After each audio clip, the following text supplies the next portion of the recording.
Chicago White Sox baseball on Comcast Sportsnet, part of the NBC Sports Group. With a 14-2 record in their last 16 games, the Sox have taken a 2.5-game lead in the American League Central, and tonight they'll try and build on that lead as they face an American League East opponent who has lost 6 straight games on the road. It's the Sox taking on Jose Bautista and the Toronto Blue Jays next on Comcast Sportsnet.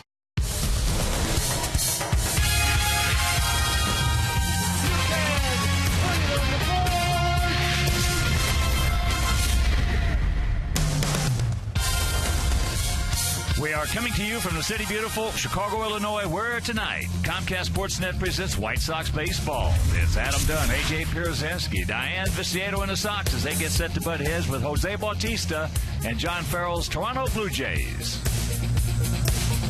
Hi, everybody, and welcome. I'm Ken Harrelson with Steve Stone as we get set to bring you the first of this 3-game set and the fourth of this 9-game homestand. As you know, we played the Mariners in 3 games. We won 2 of the 3. Chris Sale picking up the victory on Sunday. He is now 7-2. We'll finish it off with 3 against Houston. So the Sox come in at 31-23, 8 games over, 2.5 games in front of Cleveland, who trail the Tigers as we speak, 1-0 in Detroit. And tonight, good man on the bump. Philip Humber goes to the mound, and last time out, he was terrific against Tampa Bay. In fact, it was his first win of the season, perfect game. So he's 2-2. If he throws the ball like he did last time, he's going to be in pretty good shape against a pretty decent offense. In fact, this Toronto team in last place, but only 3 games out of first place. So they've got some good young players on this team, especially their third baseman, Brent Lowry. You're going to like him. And Ricky Romero goes to the mound tonight, and he's a tough left-hander. He's 6-1 this year. However, one problem. He's averaged 5 walks per 9 innings. He can't spot his fastball. If our hitters are patient, he's going to walk them, and if he does, we're going to score some runs. Let's go get him tonight. All right, sit back, relax, and strap it down. White Sox baseball coming your way.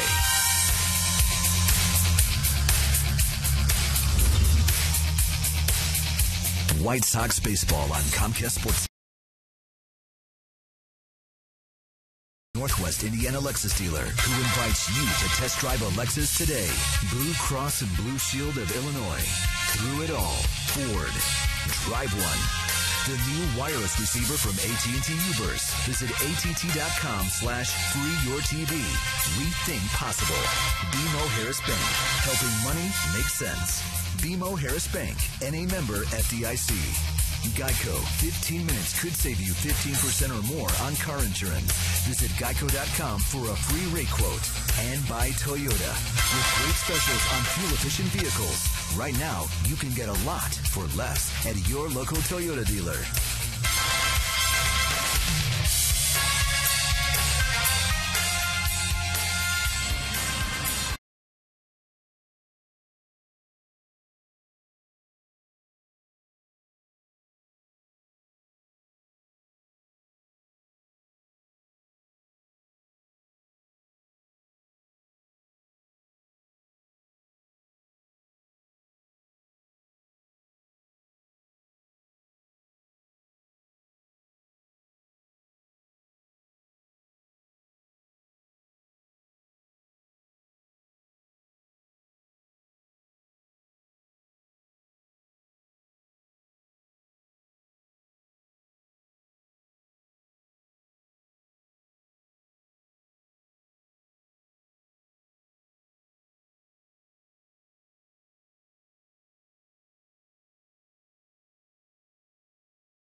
where it's absolutely gorgeous at game time. A cool evening here in Chicago, but not a cloud in the sky as the first place Chicago White Sox get their first look at the Toronto Blue Jays. The last 8 home games, you can tell why the Sox are 7-1. The batting average on warm days with the wind blowing out, 316.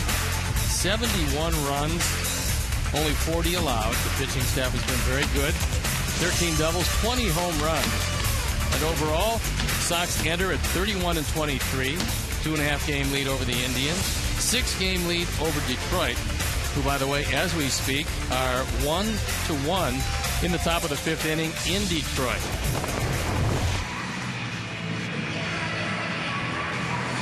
So the Sox ready to take advantage of this homestand. The umpires have just come out. They've taken the field. And let's get into John Farrell's Blue Jays lineup. It's time now for the Miller Time starting lineup, and it's Brett Lowry. He leads it off, and he's a good young player with Colby Rasmus hitting second.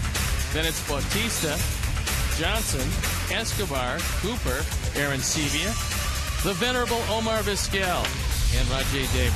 Then the defense, and on the lineup behind Philip Humber. Viciedo, Diaz, and Rios left to right with Hudson, Ramirez, Beckham, and Lillibridge. A.J. Pierzynski with the nod behind the plate, and our Lexus pursuing perfection starting pitcher is Philip Humber. He won last time out against Tampa Bay, threw the ball very well. The record's 2-2, the ERA up a little higher than he would like, just under 5.5. What American League hitters have started to do with him is they're looking first ball fastball, and because he throws a lot of strikes, they're trying to jump on the first pitch. One of the adjustments he made last time out was throwing breaking balls occasionally and trying to get ahead. So Paul Konerko is not in the starting lineup. He was a late scratch. And we'll check on that.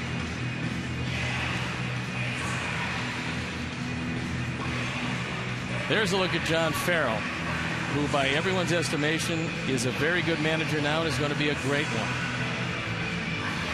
Same could be said of Robin Ventura on the other side. Robin has his team in first place, doing just about everything right. And they'll have an opportunity to witness each other's ball club up close and personal for the first time this year. The Blue Jays only 3 back. And you see, tied for last place, but 2 games over 500. So it's not a bad ball club. Problem has been that they've had some injuries, and their best player, Edward Encarnacion, got hit in the hand. He's not in the lineup tonight.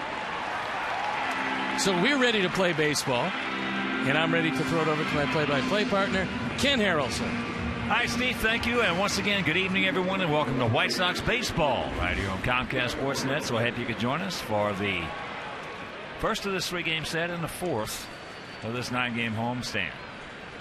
Brett Lowry gets set to lead it off, and the first pitch of the ball game from Philip Humber is taken for a strike. Lowry, just 22 years old, hitting at .281, 4 homers. He's driven in 21.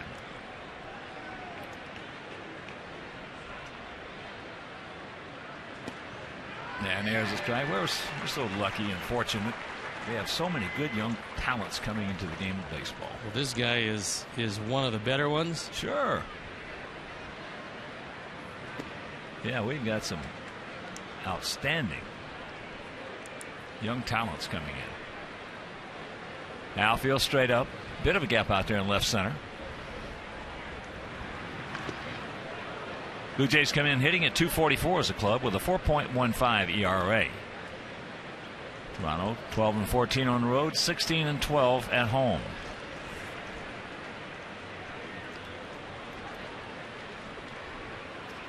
Two pitch.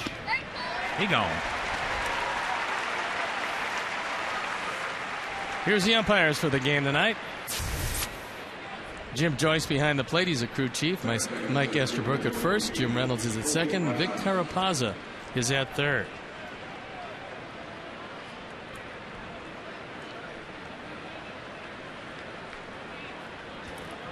So here's Rasmus.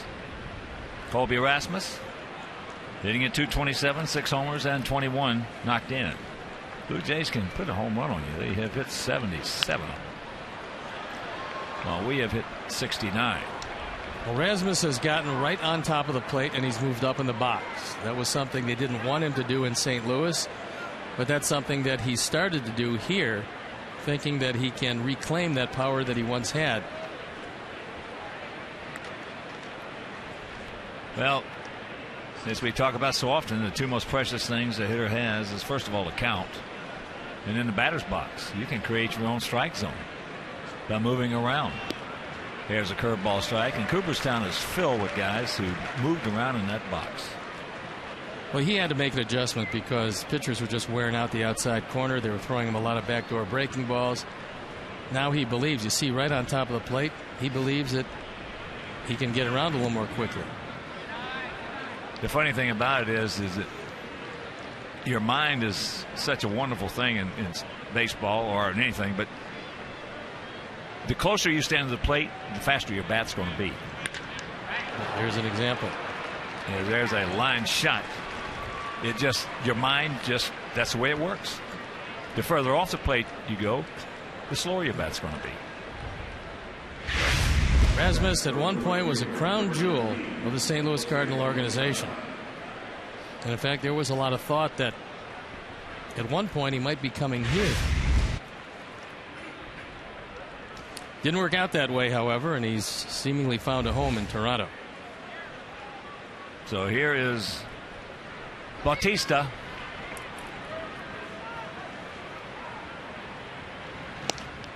Takes it a long way. He comes in at 226, 14 homers, 37 knocked in. Last year hit 302, 43 homers, and drove in 103.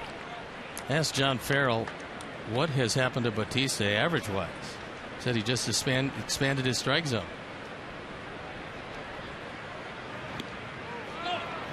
Ball gets away.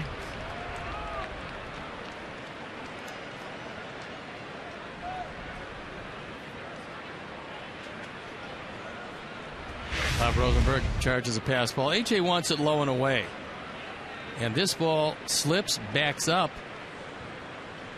He didn't expect it inside. Ball hits off the glove and goes to the screen.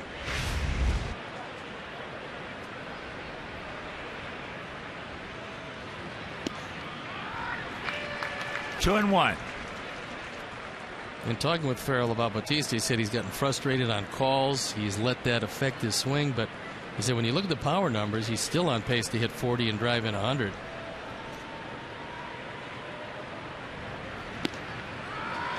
And the count 2-2.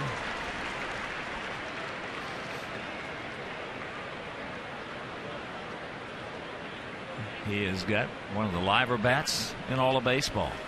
Ball just jumps off his bat.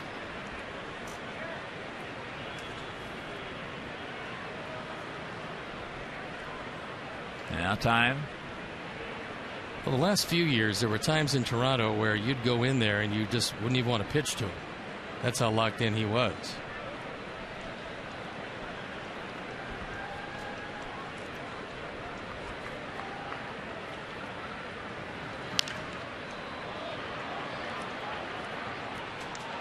And a nice play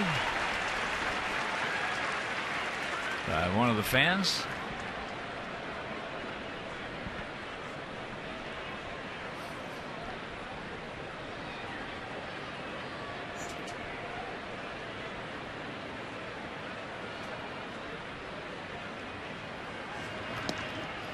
Jacks it up, so a full count. Kelly Johnson on deck, like last year. And the Bertucci boys in the house. As here's the payoff pitch.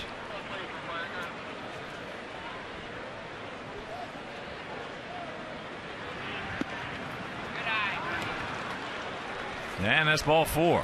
But last year, I made the comment during the game when he hit a line shot at Alex Rios in center field, almost handcuffed him. And I said, if you didn't know better, you'd think he had cork in his bat. So after the game was over, one of the Toronto guys, PR guys, comes over and says, did you say he had the cork in his bat? I said, no. I said, if you didn't know better. I said, let's get this thing straight. Let's go see Jose. So we went into the clubhouse. And he's standing there. So I told him, I said, it was actually a compliment on how live the bat is, your bat is, and how the ball jumps off of it. And I said, I do know the difference in when a guy's got a cork or not because I used it. He started laughing. Well, I will tell you, the ball did knuckle out there, and I wouldn't be surprised if half of it was flat because he crushed that ball. Nice pick by Lillibridge. That's a good play. I love when catchers go behind the left-hand hitter because many times you get that runner at first base. He'll start to stray. He wants to get a good secondary lead and doesn't know where the first baseman is. That's why it's up to the first base coach to be heads up and to yell to get back. Nice pick by Lillibridge.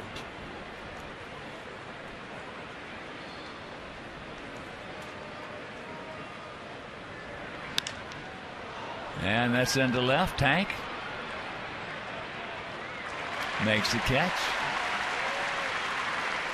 So 2 down. Now Bautista has become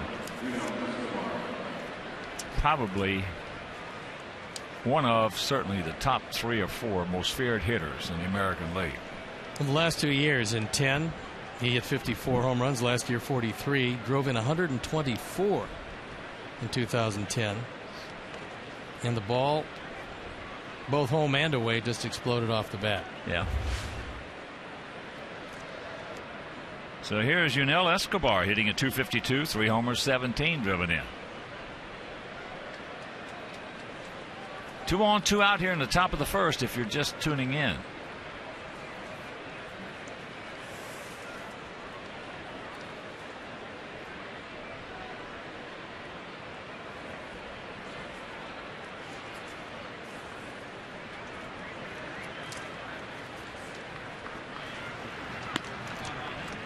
No, the penalties today are too severe. In my time zone, he had probably 60-70% of the guys use cork. I didn't mind him hitting a 500-foot home run, but I was hit by a line drive off a cork bat. And that you can mind. There's close pitch, didn't get it. 2-0 today, but there was no penalties back in those days. If the umpire thought it was corked or something, he would ask you, "Is the bat corked?" You'd say, "Yeah." He'd say, "Well, don't use it anymore this game." Today it's not the X-rail. In fact, the last guy that I knew that used cork was Albert Bell.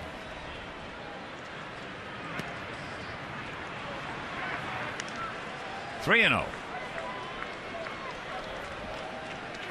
David Cooper on deck. We caught a pretty big break with Encarnacion not in the lineup. He hit 17 home runs and drove in 43, and he got hit in the hand on Sunday. And that will load him up. So the second walk of the inning.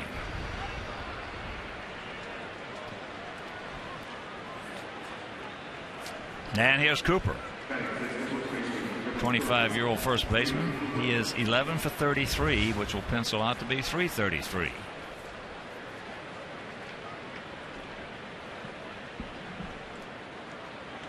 So already a big out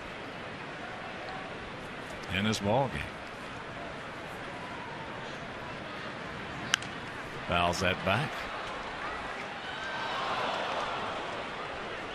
Cooper, a line drive hitter, former first-round draft choice, 17th overall in 2008. And Cleveland has taken a 3-1 lead over the Tigers. Top of the fifth inning.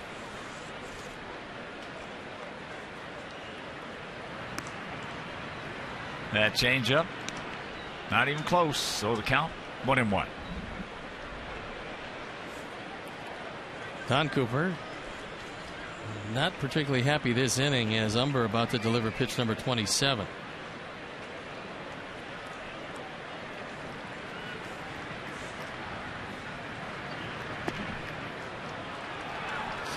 Home plate jumping all around on Phillip.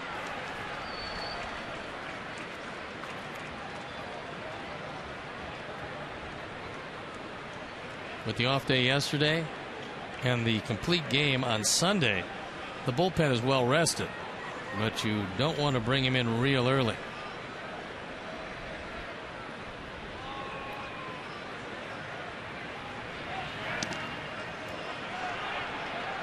And the count 3-1. Well, Phillip is, we know him well enough now to know that he's got some definitive body language. When he works slow and a little tentative, he usually is pretty wild. When he gets it and throws it and looks like he's aggressive out there on the bump, he usually gets the job done. He's taking a whole lot of time trying to find some kind of rhythm. But when he's missed by a wide margin. Yeah, I mean, it's not close. No.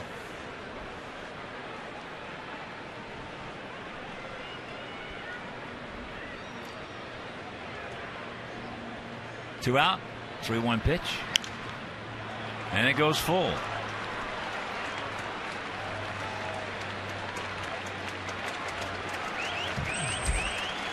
Sacked, packed with Blue Jays.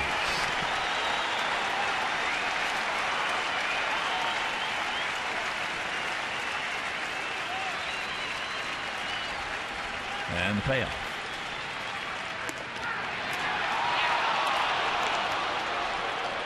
Third walk of the inning. That's going to bring Don Cooper out.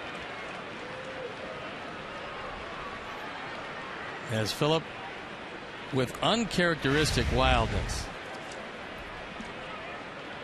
This one misses by enough. AJ shows he had missed because he tried to drag it back over the outside corner. Jim Joyce would have none of it. And so just like that, almost as quiet a rally as you could have, with the exception of the single by Rasmus. It's 1-0. So here's J. Pierre Encibia hitting at .230, but he has 9 homers and 29 knocked in. Last year, as a 25-year-old, he hit .219, hit 23 homers, and drove in 78.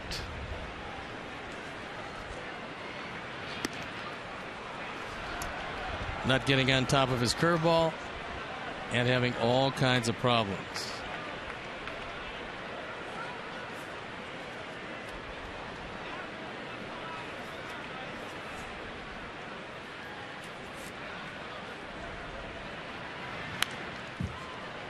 He was all over that one, just underneath it, thank goodness.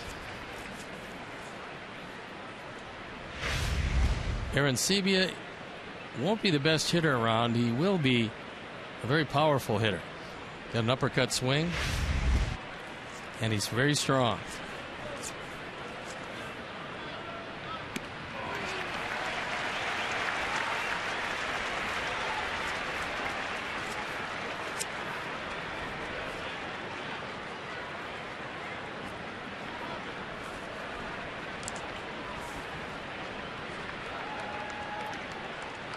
The 1-2 pitch.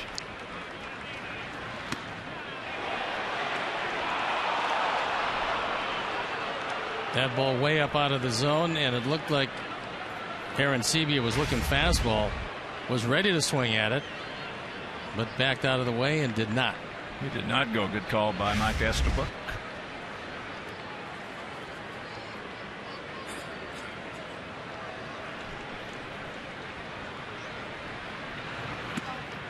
And another full count.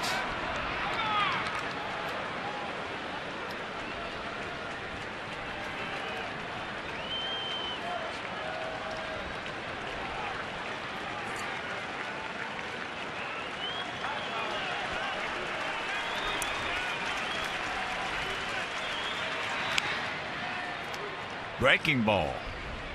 He just did get a piece of it. That was the same pitch he struck out Laurie when all was beautiful with the first hitter of the game.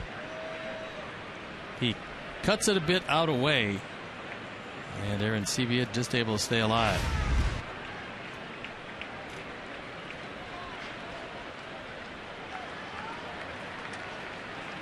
And once again, the payoff. That's into center field. So with all that, giving up just one, well, it ain't all bad.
Lineup, and here's how Robin is going to line him up tonight. De Aza feeling a whole lot better back in the lineup. Then it's Beckham, Dunn. Diane Viciedo hitting cleanup tonight with Rios, Pierzynski, Ramirez, Hudson, and Brent Lillibridge playing first base and hitting ninth. The defense and how they'll line up behind Ricky Romero. Davis, Rasmus, and Bautista left to right with Laurie, Escobar, Vizquel, and Cooper at first. Aaron Seavey behind the plate. And our Lexus pursuing perfection starting pitcher is Ricky Romero. Who hasn't been perfect, but he's been very good. 6-1. This is his 12th start. The only problem, he's had trouble spotting the fastball. Now this year, American League hitters have been laying off pitches. He's fallen behind, walked 5 per 9 innings. That's a high total to have a 6-1 record. And before we show you our picks to click, you at home select yours. As Alejandro De Aza will lead it off against the 27-year-old southpaw out of Los Angeles. Romero is 6 feet tall, 220 pounds, and he's been sitting over there for 20 minutes. The top half took 20 minutes, and he did not throw a ball. Well, let's hope that the wildness continues, because that first ball fastball missed by plenty.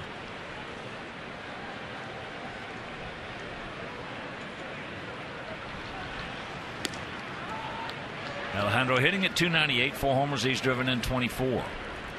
Sox come in hitting at 258 as a team with a 3.89 ERA. Sox finally got back to 500 at home at 14-14, and on the road we're 17-9.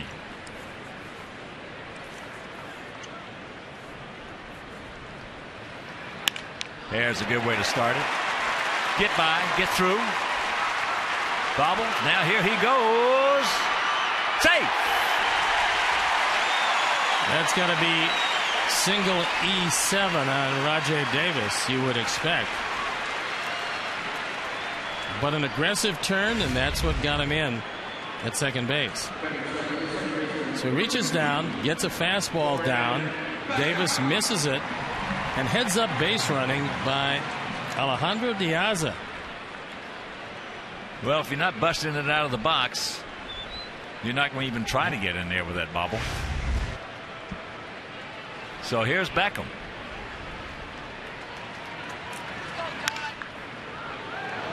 Almost got Harrell. Wow. Pretty good handling of the bat by Gordon Beckham as he went up there with the sole intention of hitting the ball to the right side. And Harold had to skip the rope.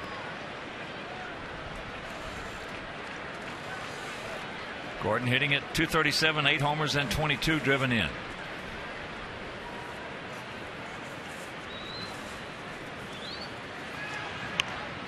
There's a bunt. It's a good one. So the sacrifice. 1-3.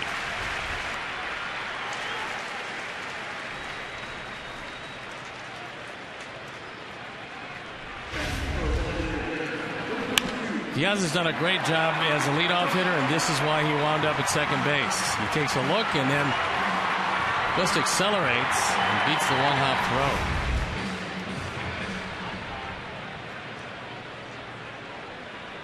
So here's Adam. Done at 222, 17 homers and 38 knocked in.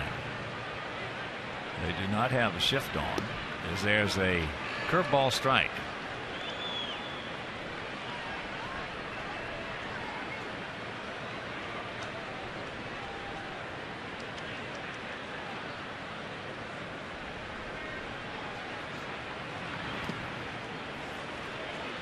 Blocked by Arancibia, and the count evens at 1. First of 3 against these Jays.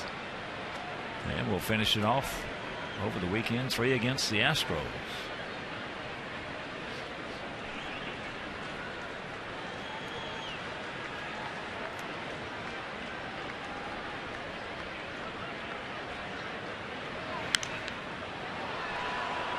That's back and out of play, so the count now 1-2.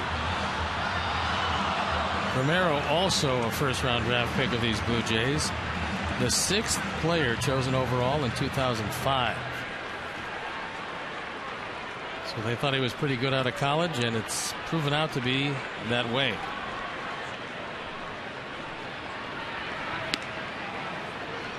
Curveball hangs inside to even the count at 2.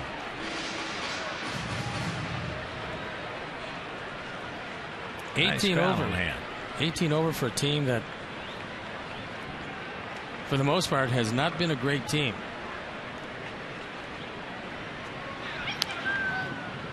Just got a piece of that breaking ball.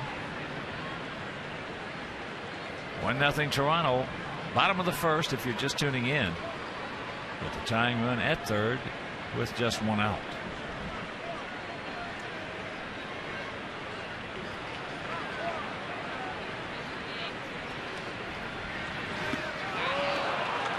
Two outs. Big strikeout for Romero.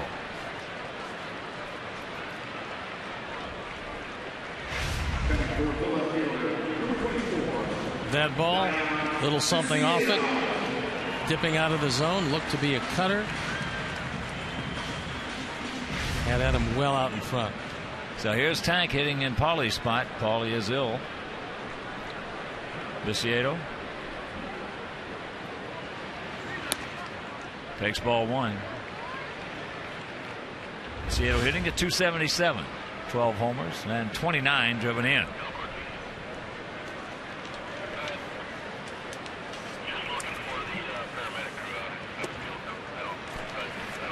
Two-0. Nice stop by Aaron Sevilla, who's not known as the greatest defensive catcher around. JP can swing the bat. Romero, however, has yet to throw wild pitch this year.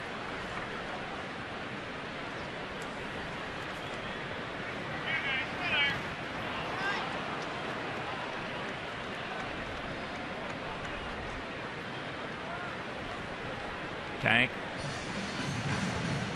in his last 10 games hitting at .415, 5 homers, 14 RBIs, and 11 runs scored. He's been tuning it up. He's also seen 3 pitches well out of the zone, and it's 2-1.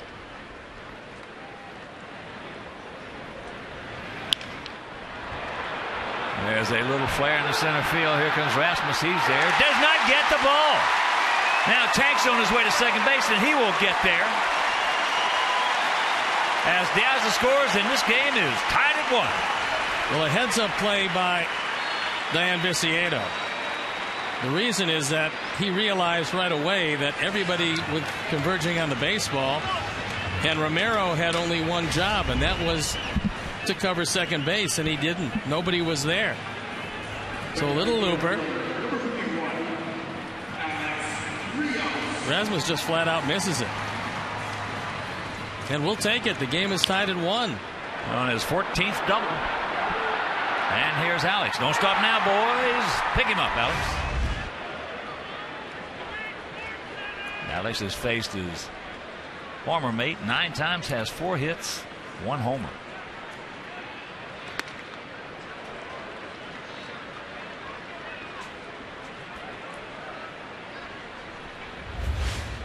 Now they're going to change it from a double to an error 8.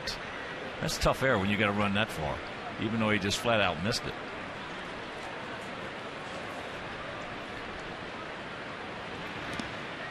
In the dirt. Well, you'd have to figure with AJ on deck, a guy at bat who's absolutely battered you in the past, that you'd be a little careful and probably put him on first base. Let's see if he gets careless with a fastball here.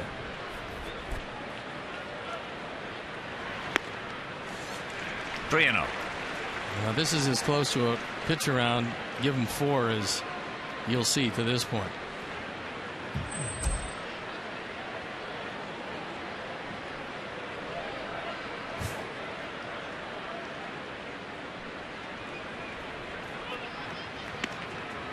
Takes it right there. It's always mystified me when you're going around somebody, you get in 3-0, you throw one right down the middle. And he takes it on top of it. Yeah.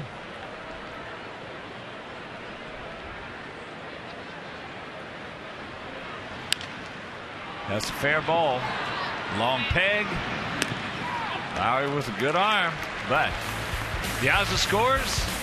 And this game is tied at 1.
If you enjoy a cold one, to look forward to Miller time later in the game, brought to you by Miller Lite. Old friend Omar Vizquel will lead it off. Omar, 45 years old. And still a terrific bunter, and Hudson has to keep that in mind.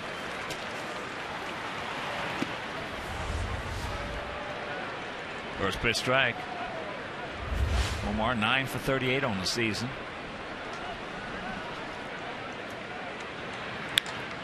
Line drive, yes! Nice timing, Lee. That's a hang with him for Omar.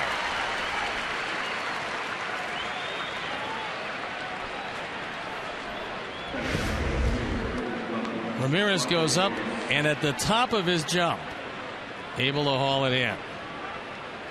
Just barely sticks in the webbing of the glove.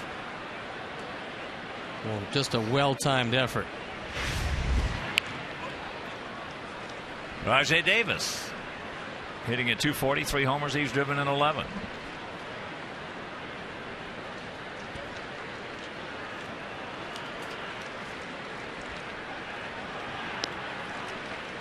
And a big White Sox shout out to an 88-year-old Navy veteran of World War II who's a huge Sox fan. That's into left field. That's a can of corn for our Tank. 2 down. Navy veteran of World War II. He's got a family of 38, all Sox fans. His name is Ed Saigon. Saigon. Balsap. That's it, huh? C-Y-G-A-N. It's in the neighborhood. Yeah. Big Sox fan. So here's Lowry. Lowry struck out.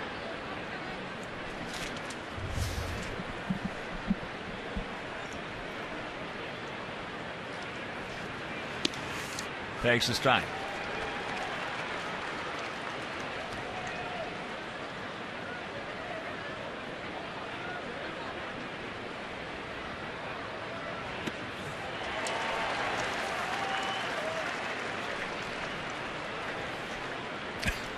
It's aggressive. Why not? He's very powerful, and he's only going to get better. Get over there. Nice feed. Nice play. And they get him, so he comes back with a 1-2-3 inning. And after an inning and a half, tied at 1.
Fangio, director of crew, went with Rios. Steve's going with Beckham. And J.J. Shearer, Ed Fernandez, and all the great folks at Ditka's, both downtown and out in Oak Brook. We're going to go with Viciedo. So here is A.J.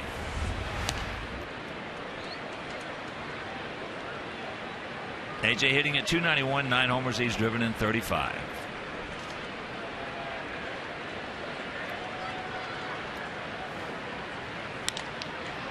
Goes up the middle and into center field. He just pushed that one through.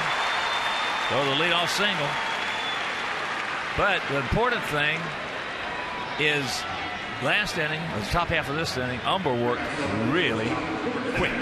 Well, considerably quicker. In fact, 11 seconds per pitch quicker. And I think that's one of the things Don Cooper talked with him about. First inning, he was taking so long between pitches he couldn't possibly get a rhythm. Last inning, he was 11 seconds quicker between pitches, and you saw a 1-2-3 inning and throwing strikes. So there is a correlation. Alexei takes ball one.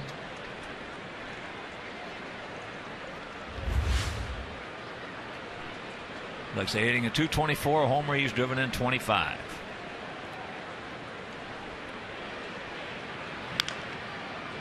Out and around that one. Alexei has had a tough time against Romero. Faced him 9 times and 0 for 9. He's got a relatively sneaky fastball, not overpowering. I mean, when you look at the numbers, the radar gun doesn't jump out at you, but that motion is a little deceptive.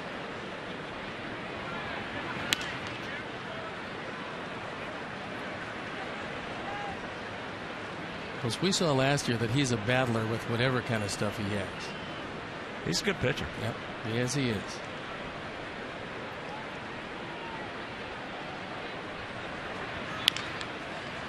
That's fair ball. Nice play by Laurie. On the move.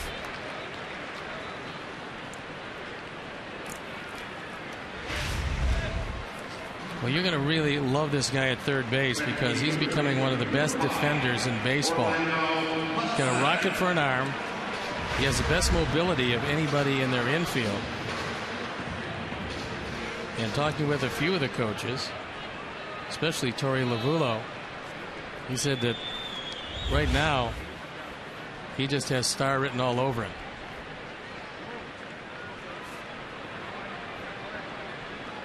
So here's Hudson.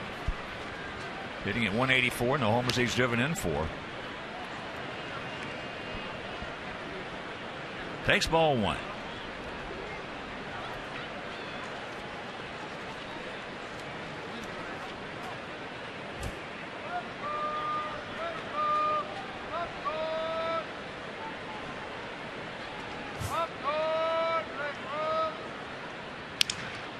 Ate him up.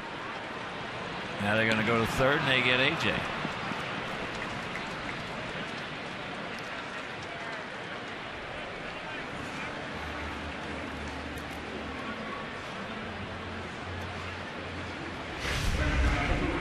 Rule of thumb is if the ball is hit in front of you, you don't go. And I think A.J. might have tried to hold up or at least try to shield Escobar. And I think he was surprised when the throw came, but they had him by plenty. A.J. doesn't make a whole lot of base running mistakes, but that's one. Yep. And here's Lillibridge. In fact, A.J. is one of the best base runners we have, even though he's not fast.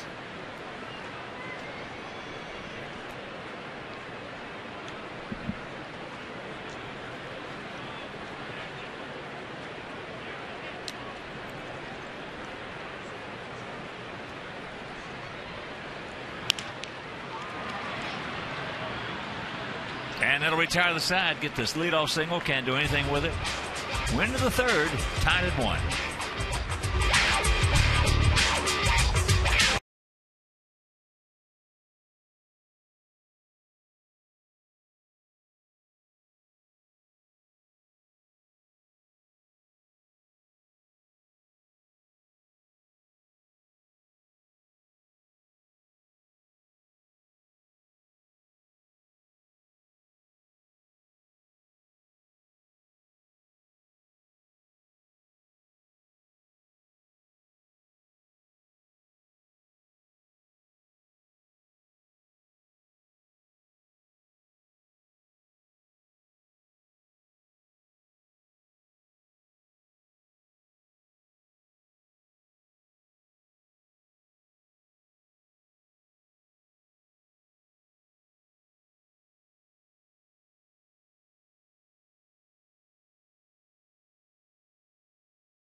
Now it's time for the Illinois Lottery Anything's Possible screen.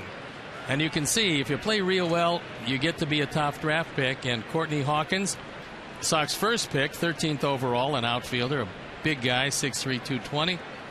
And Keon Barnum, the 48th pick overall, first baseman, lefty both ways. Another big guy, 6'4", 225, both high school players. It's been a while since we have taken a young man from high school in the first pick. Well, I talked to Genny. He said we're going to take best athlete available whenever we get a chance to pick. Well, I saw that. I saw some video on Keon. He looked pretty good. Well, they're both good-sized guys that at the age they're going to get bigger and stronger. Rasmus, bullet. He's 2 for 2. One thing John Farrell has done with this ball club is he's running more now than he has in years past, considerably more. And that includes not only trying to steal bases, but a lot of hit and runs. So he's got a fairly fast man on in Rasmus, who's 3 for 3 in stolen bases. And here's Bautista.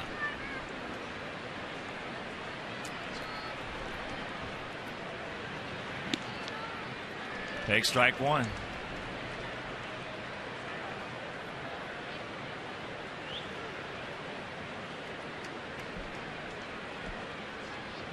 Outfield straight up, spread out about equidistant.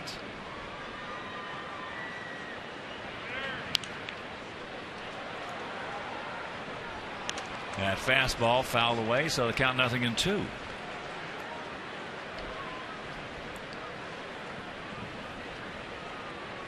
Cleveland leading Detroit 4-1, top of the 7th inning at Comerica Park.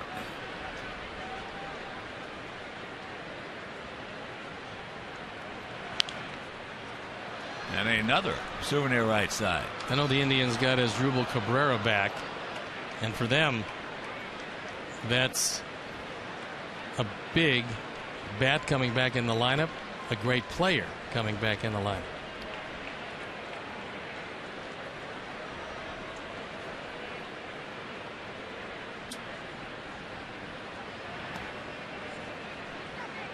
Well, Santana's back in there as well. Well, just Hafner, who's going to be gone 4 to 6 weeks to round out their starters. And they're real good against right-handed starting pitching.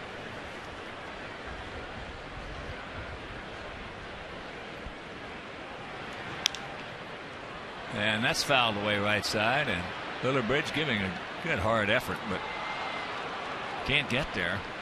Souvenir.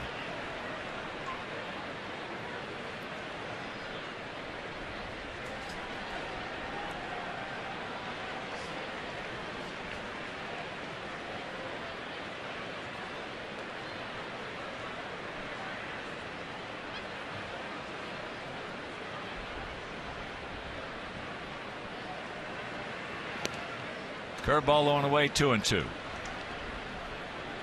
Outfield straightaway, very deep all the way around, as you would expect.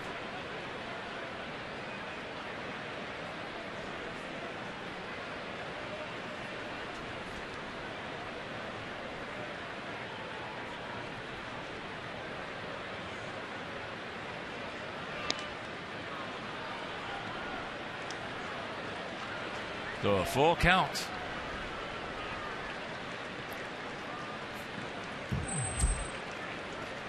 See Kelly Johnson in the on-deck circle.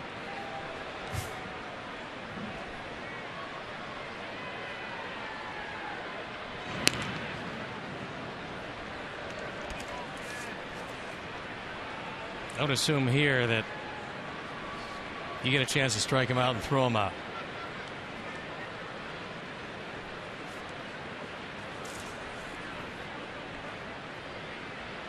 There he goes. I tell you, that ball just absolutely, even pop-ups jump off his back. One out.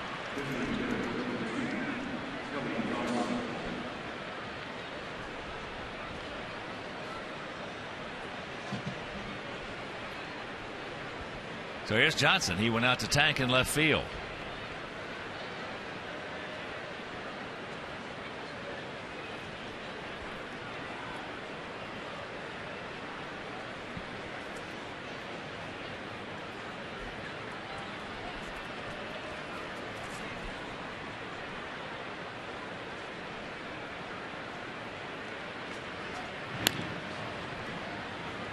Johnson, 30 years old. 260 lifetime hitter in the big leagues with 92 homers coming into the season. Now has 9, so it's 101 homers.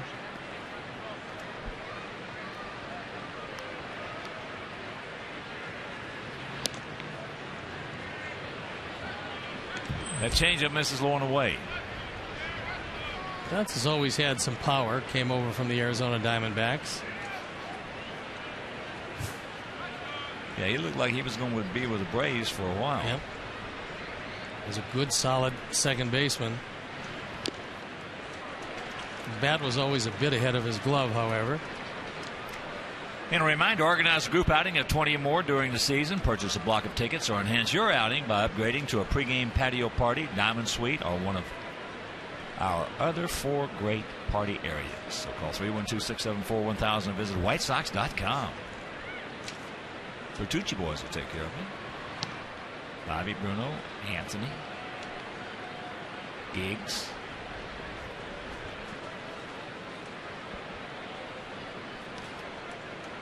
So 2-1 the count.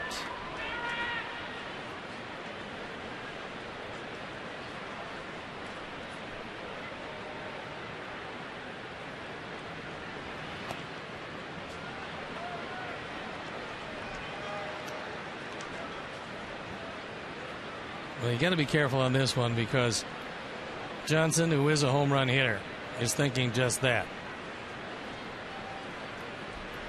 Well, he got away with falling behind Bautista.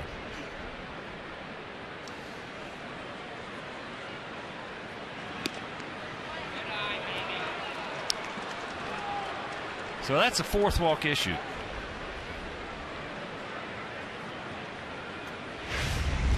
Here's our BMO Harris Bank pitch tracks, and as you can see, that ball drifts wide of the plate.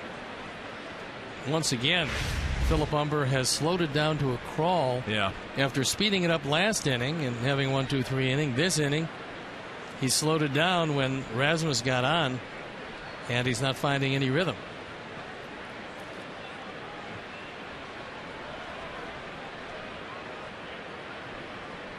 So here's Yunel Escobar. He walked back in the first.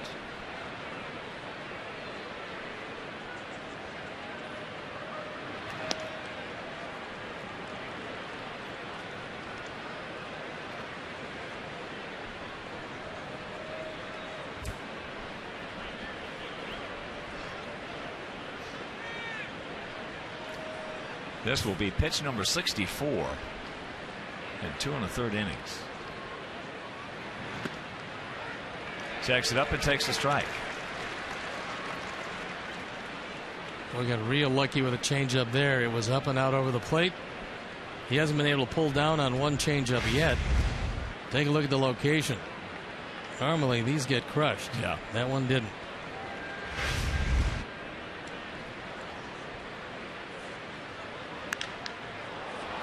High into left center field. He just missed it. Well, that's the bad thing about walking guys is now.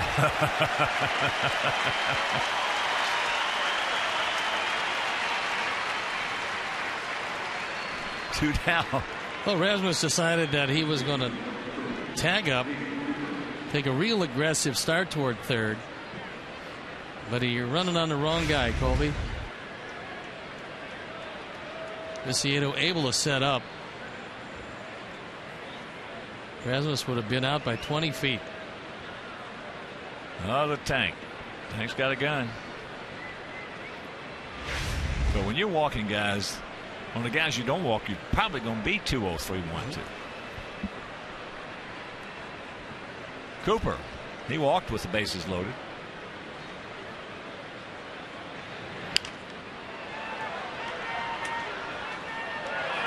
Birthday greetings to an old friend of mine in Ahwatukee, Arizona, Don Vogel, celebrating 58 today. Still a baby. Well, compared to us, yes, but a very old baby. John, you don't have to take that. 1-1 to count.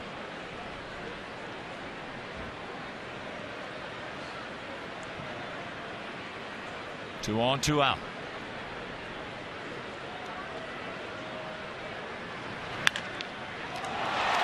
Bullet caught. That Littlebridge. Wow. They threaten, can't score. Very laborsome inning for Humber.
Who holds the Blue Jays record for the most stolen bases in a season?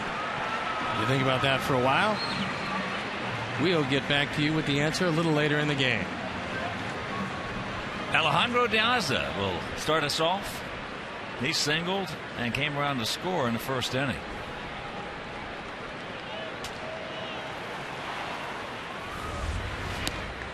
Fakes the bunt, takes the ball. Lowry on the grass, now backing up on the dirt. Even with the bag, well off the line.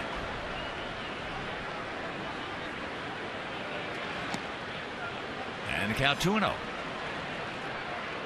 Run on 2 hits, 2 errors for them. We'll run on 2 hits, no errors for us.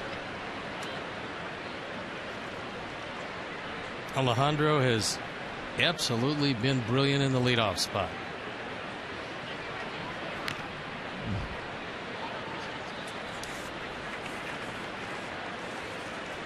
That's what he's done since May 19th.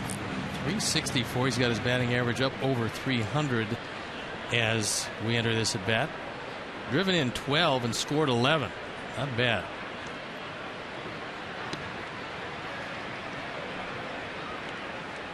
Two and two. I would think with the speed and aggressiveness of Lowry that he would be very difficult to bunt out.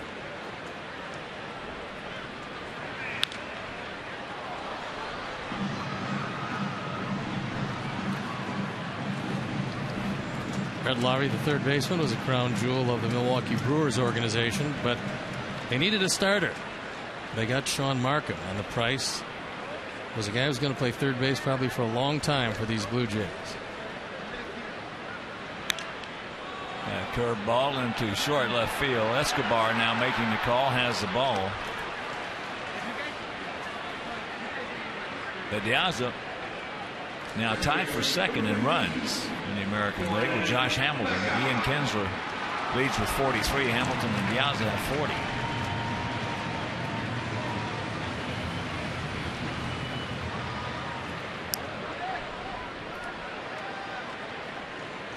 So here's Gordon. Had a sacrifice bunt.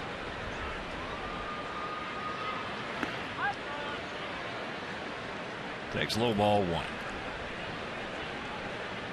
That appeared to me at the time to be one of the big sacrifice bunts of the game. I'm just saying. Just saying. I know, Harold. I know it's early. It's something to bear in mind as we get to the scoring a little later. Harold Hill. And this snake oil.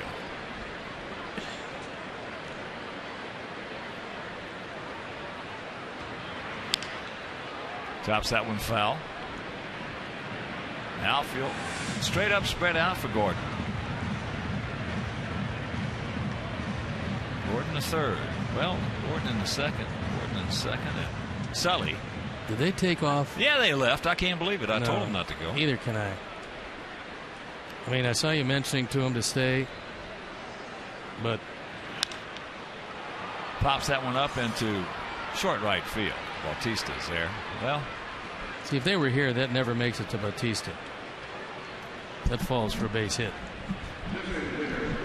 I can't believe they left. But they did. As here is done. Adam struck out his first trip.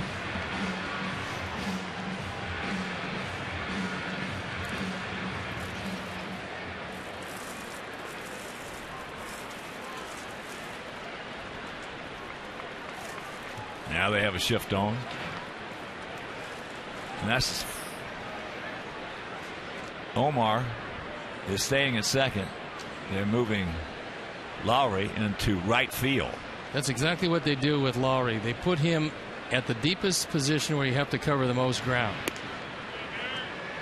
So when they shift like this, even the third baseman, they put him as far out as he can get into right field. That's the farthest we've seen anybody. You ever seen a third baseman go out that far? No.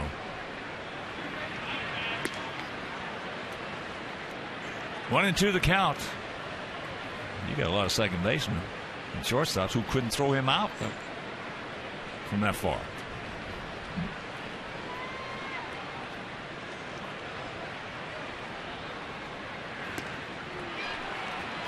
Got him a 1-2-3 inning. First one by Romero.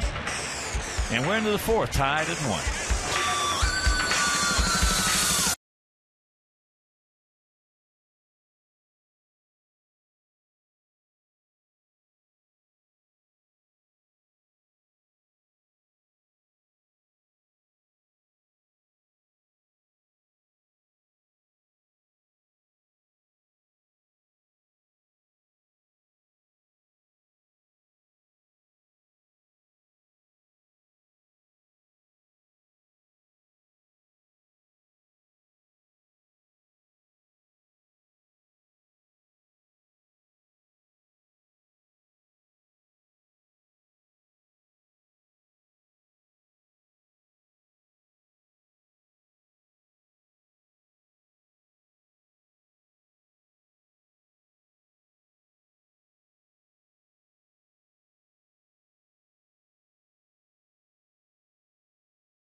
Fourth Inning is brought to you by the new Doritos Locos Tacos from Taco Bell. First pitch A roller hit hard into left field by Arancibia. So the leadoff man aboard here in the top of the fourth, and this game tied at 1.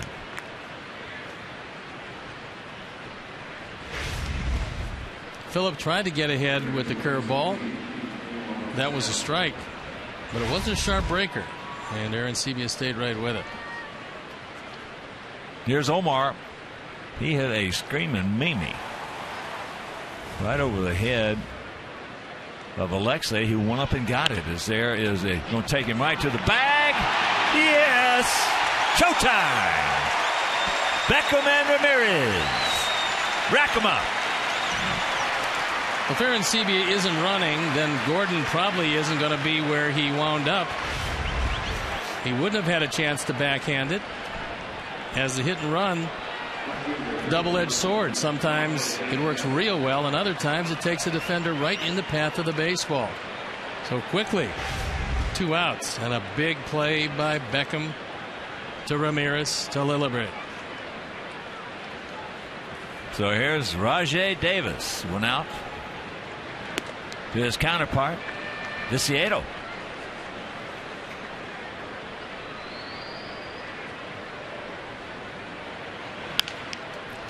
Chopper up the middle. Nice pirouette. Gun.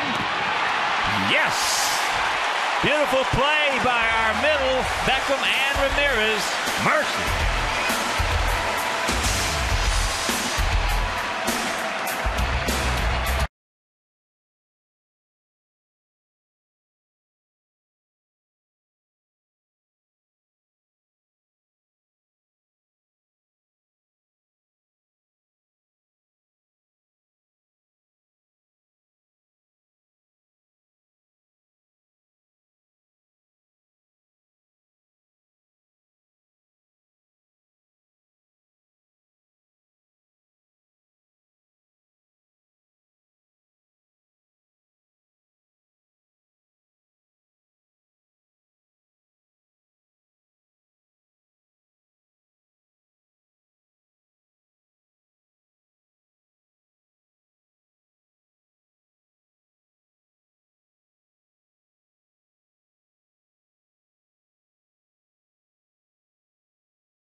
Who holds the Blue Jays record for the most stolen bases in a season?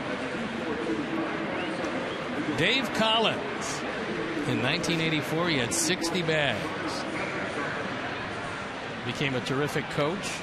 Was a very good player. And obviously had better than average speed. Here's Tank. Hit a little pop-up into short center field. Colby Rasmus came on back in the first inning.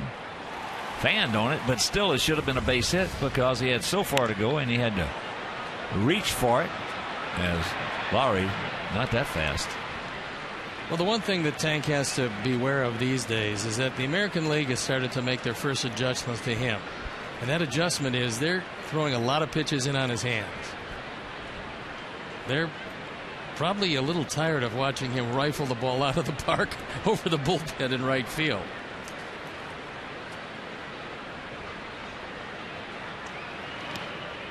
When they won the count, American League also is making adjustments on scoring. Now, for an example, Bob Rosenberg, our scorer here, can make a decision. They have to go to New York, as that's looped out into short right field. Bautista comes on, and that's out number 1. And they can change that. And has they to have be in a 5-day period, they but have they have changed it. So one of these days it'll get There he is. Rosie doesn't get overturned a lot because Rosie at least looks at it again. He is a conscientious official scorer. He tries to get it right, and more times than not he does over the years. I know we give him a lot of grief, but he takes a lot of pride in his scoring. I think he's the best. I think he's the best in this league. I don't know about the National League. And one reason being, as you said, he asked. Yep. He gets a consensus. He's not etched in stone, as that's out number 2. Rios now 0 for 2. Some of those scores, once they make that decision, that's it. I mean, you can't budge them. Rosie's been doing it a long time on both sides of town. He does it for the Bulls, and it's become a fixture around here.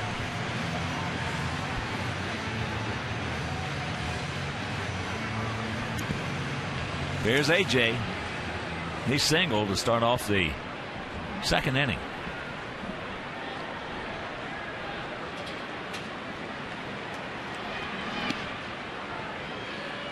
Takes first pitch, fastball, strike.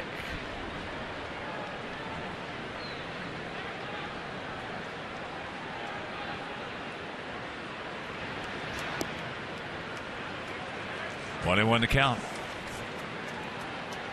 AJ hitting a .295 as he stands up to that dish.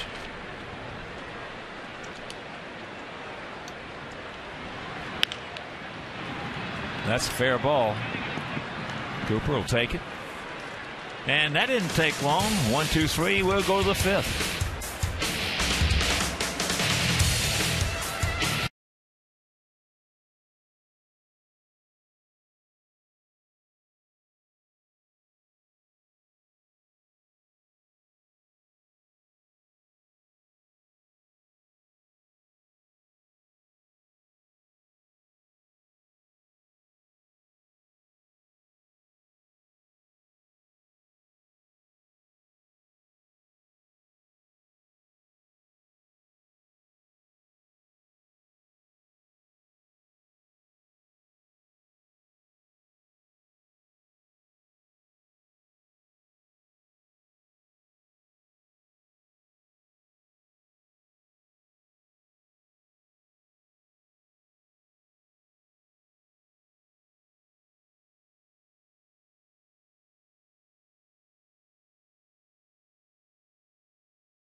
Top of the 5th inning in this 1-1 tie. Top of the order for the Blue Jays, Lowry, Rasmus, and Bautista. Takes it up and takes ball 1. Boy, if you missed that game on Sunday, you missed a Jim Dandy. Chris Sale was awesome. You needed a big outing from him. All he did was go the distance. You can pretty much say that about him just about every time out. He's getting better and better. There's a strike in the count, 2-1. There's a look at Chris. Checking if the right knee is okay.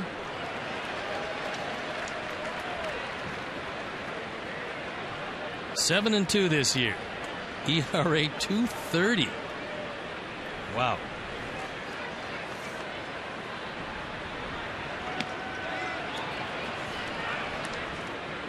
Best in the American League.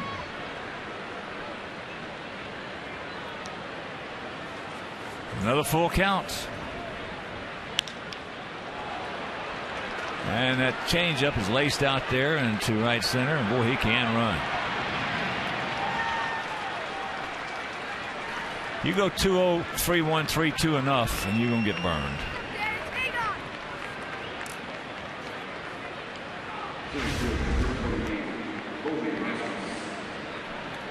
There's the, not necessarily the get me over, but a breaking ball on 3-2.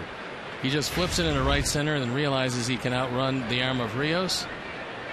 So Laurie in easily at second base. Change on the curve. Wow. So here is Rasmus. He has hit 2 vicious line shots for singles. And he has scored a run.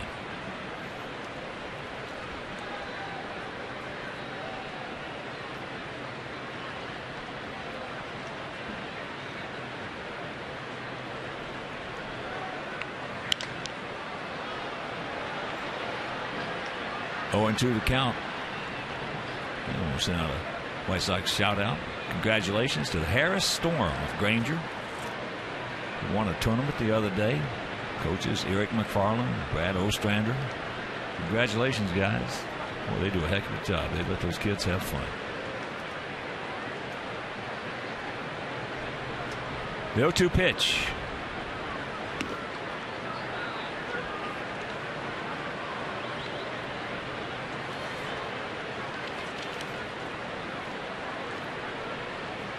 Got to look back a couple times at Laurie at second. He swiped 8 bases and caught 4 times, however.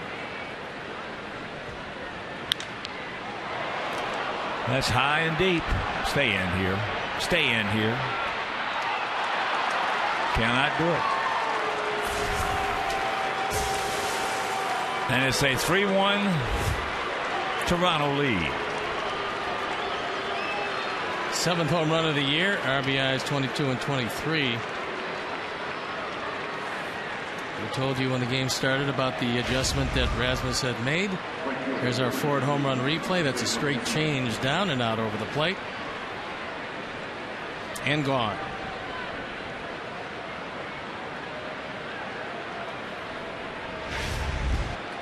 So here's Bautista. High pop up.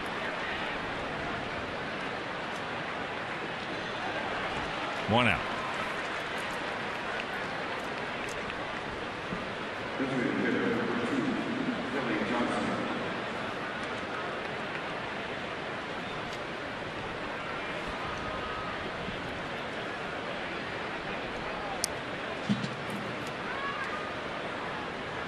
Kelly Johnson has gone out to left and he has walked.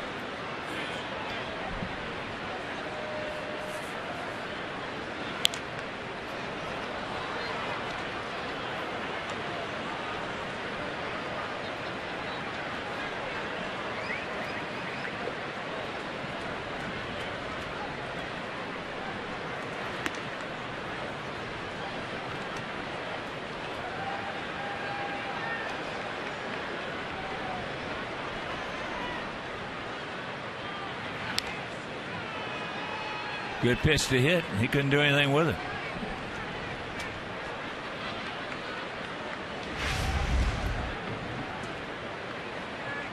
Another roller. That one down the middle. Really fouled it back.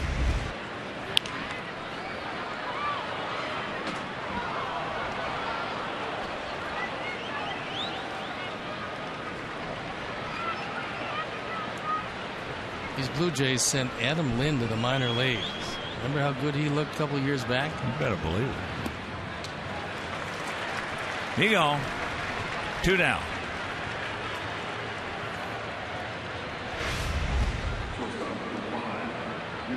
There's probably the best breaking ball that Phillip has thrown tonight. There was some break on it. He threw it hard. Kept it out of the zone, and Johnson went down on strikes.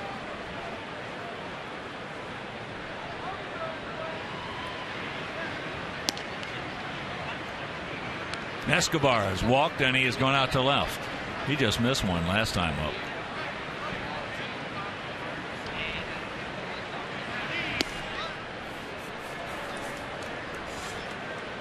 21 to count. You see, the first inning was overwhelming.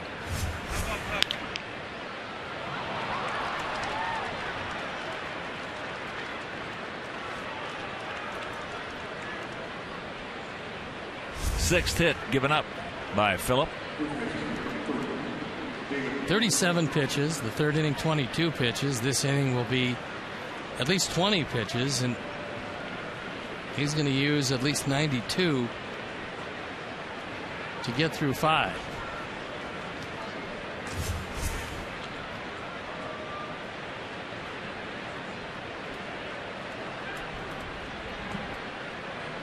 Well, if you're just tuning in, this game could have been a lot worse.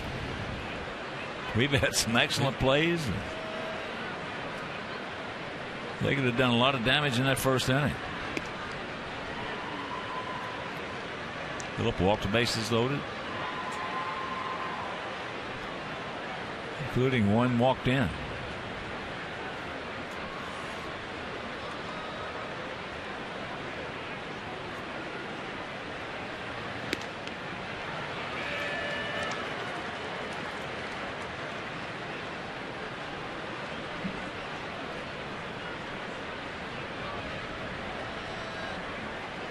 There you look at the numbers so far, and the control has been a big issue.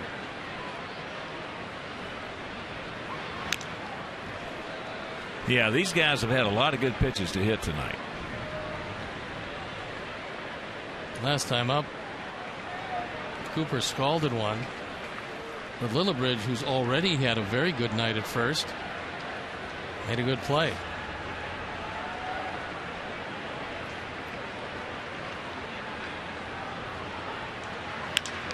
That ball hit hard into left. Tank back, looks up, and it is 5-1.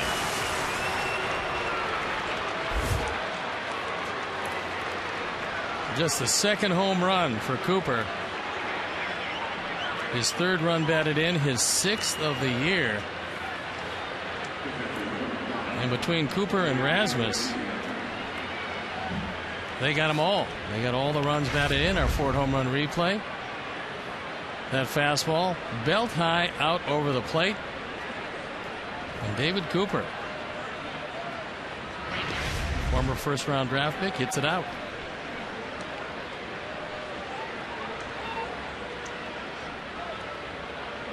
So here's Aaron Sebia. He got a rolling curveball leading off last inning and just ripped it for a single into right field.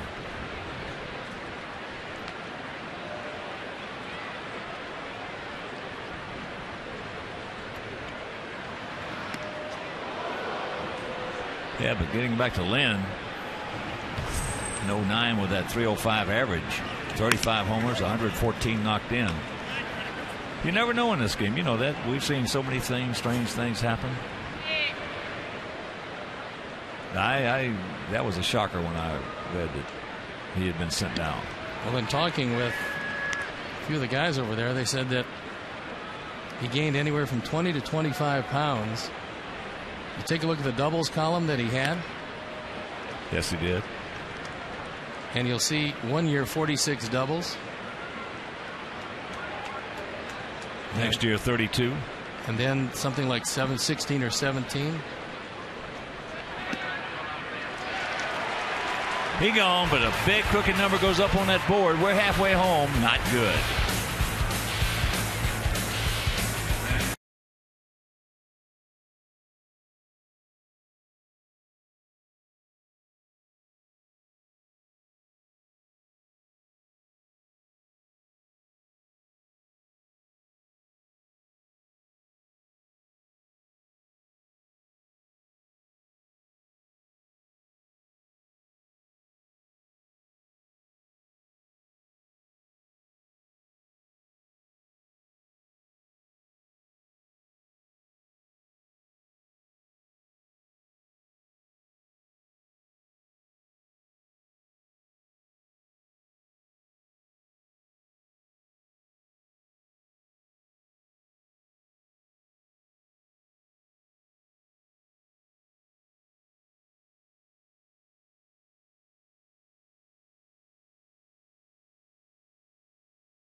Inning 5-7-2 for them. 1-2-0 for us. The worst part about it is Ricky Romero was 6-1 out on that bump. We're now with a 4-run lead. And issue number 2 is that he's been averaging 5 walks a game coming into this one. Tonight he has walked nobody.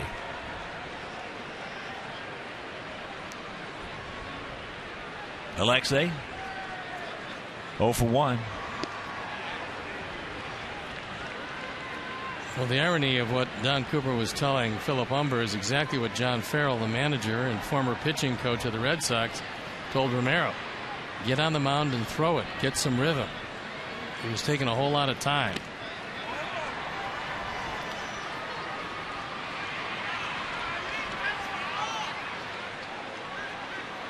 Well, if he fouled it, he dropped it. He can't be out. You can't hit. Wait a second. Taking another look at it. It's in the glove. Oh, he's saying that it dropped out on the transfer. Yep. And he's right. Well, he knocked it out of his glove with his bat. So it was a good plan. It just didn't work.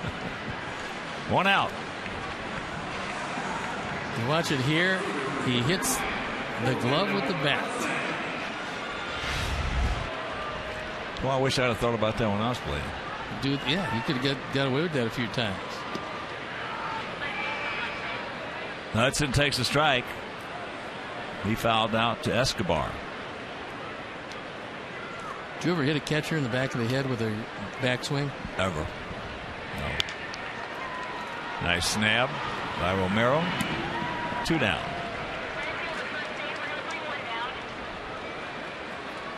Did you set up in the back of the box? Oh, some guys, yeah. Some pitchers, other pitchers up set up in front of the box. No, I tried to keep my right hand on the bat all the way through. That was a byword in that time zone. Now, 98% of the guys want to get that right hand off the bat. First pitch strike to Lillibridge. He grounded into a 6-4 fielder's choice.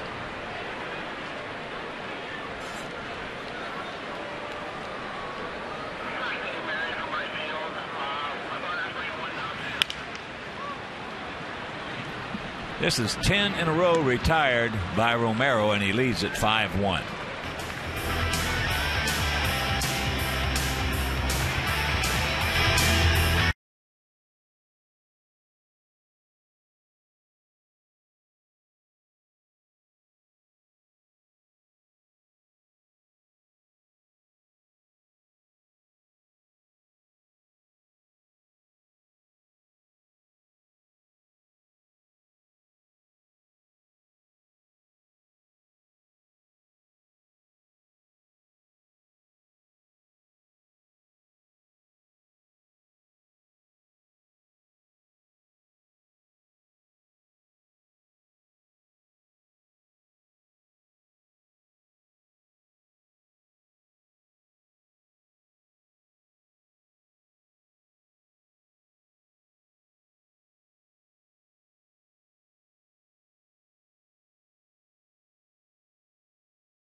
First, it's Alexei.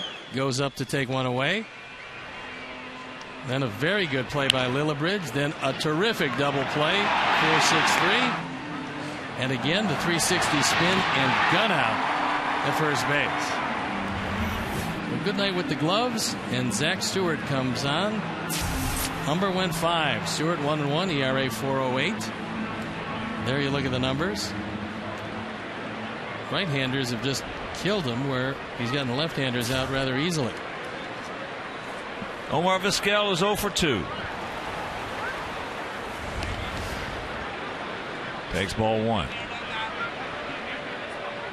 Bottom of the 9th in Detroit, 4-1 Cleveland.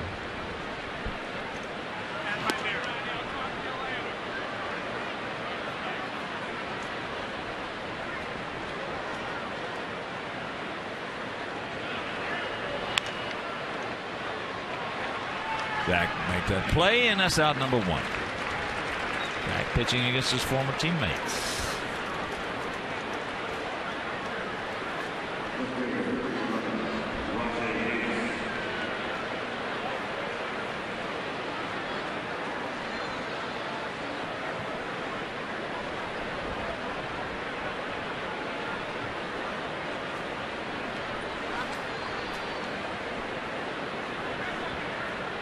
Rajay Davis, high chopper, and that is out number 2. And a reminder, on Monday, June 18th, when our Sox take on the Cubs at 7:10, Miller Lite will give one lucky fan the chance to pitch for $1 million. So for tickets, call 866-SOX-GAME or visit whitesox.com. That's Monday, June 18th. $1 million.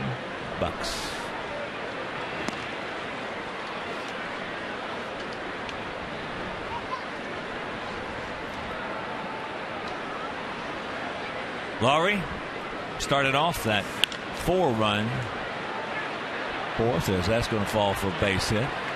So he is 2 for 4. Started off that 4-run 5th with that double into right center. Here's our Xfinity high-speed action replays, and it's the 2 home runs. One by Colby Rasmus, who's 3 for 3 with that 2-run homer. And the other, David Cooper comes up, goes opposite field into the bullpen. The 2 2-run homers have put a little daylight between these Blue Jays and our Sox.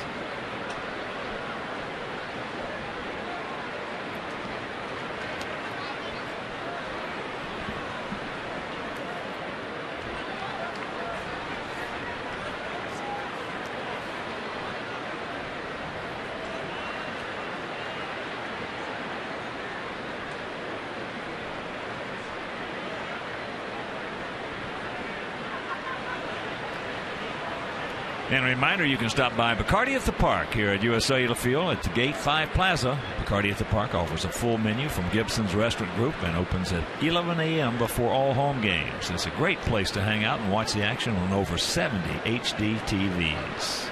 Bacardi at the Park.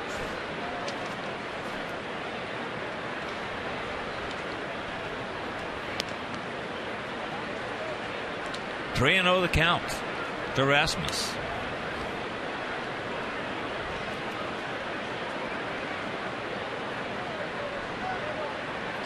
The way he's swinging, John Farrell might just as well give him the 3-0 green light. Takes the strike. Well, with a 5-1 lead, I would have certainly thought that green light would have been on.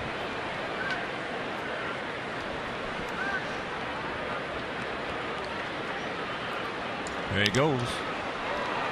And there's his 4th hit.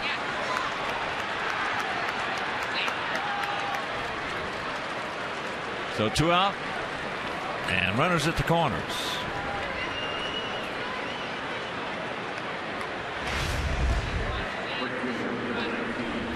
Rasmus takes that one well out of the strike zone, and that's how well he's swinging the bat tonight. Hank thinking about the play at third, no chance there.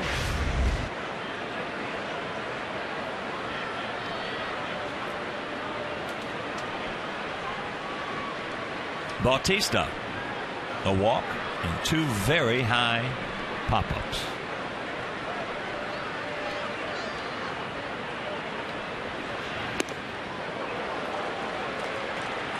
Here's our AT&T U-verse multi-view.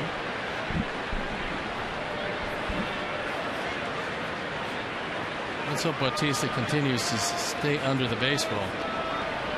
Right now he's swinging at pitches up and out of the zone.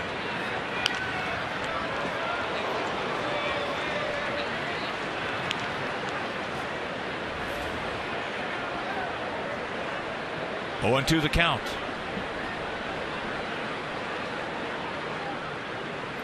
Tigers have scored 1. It is 4-2 Cleveland. Bottom of the 9th, 2 out. With a man on third.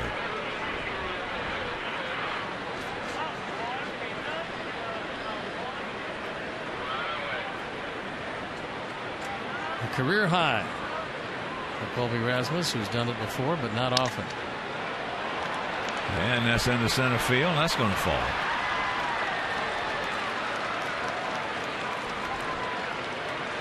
Ball is coming with 2 out, nobody on. So it's a 6-1 lead. RBI number 38 for Bautista. The advantage of being a power hitter. Everybody has to respect your power and play deep. And there's plenty of room to drop it in front of him.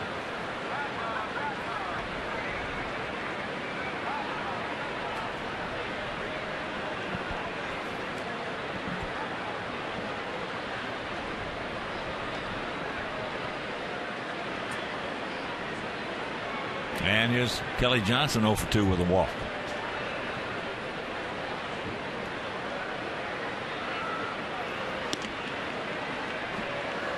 First pitch strike.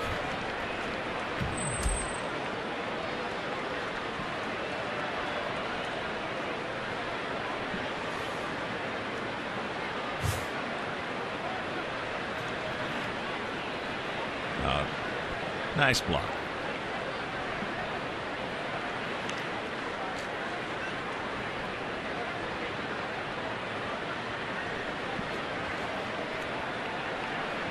Those are pretty lofty numbers with 2 outs and runners in scoring position. 360.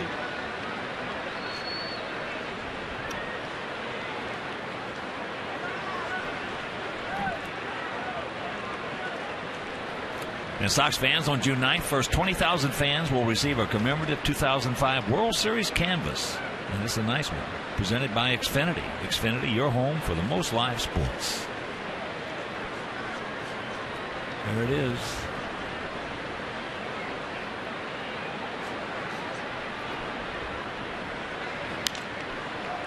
Slashes that one.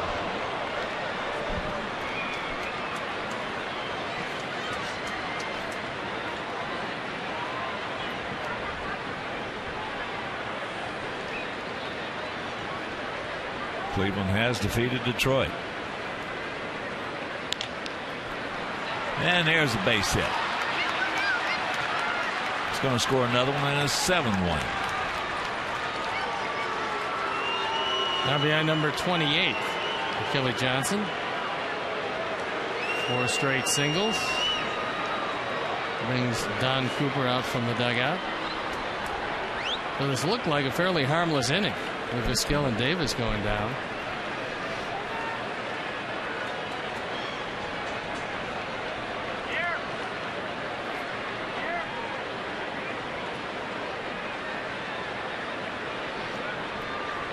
Seven, 11, and 2 for the Blue Jays. 1, 2, and 0 for our guys.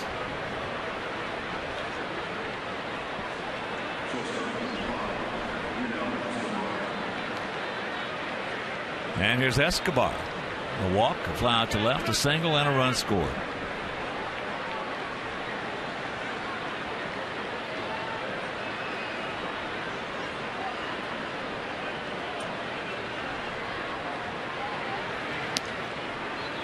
Two out, runners at the corners.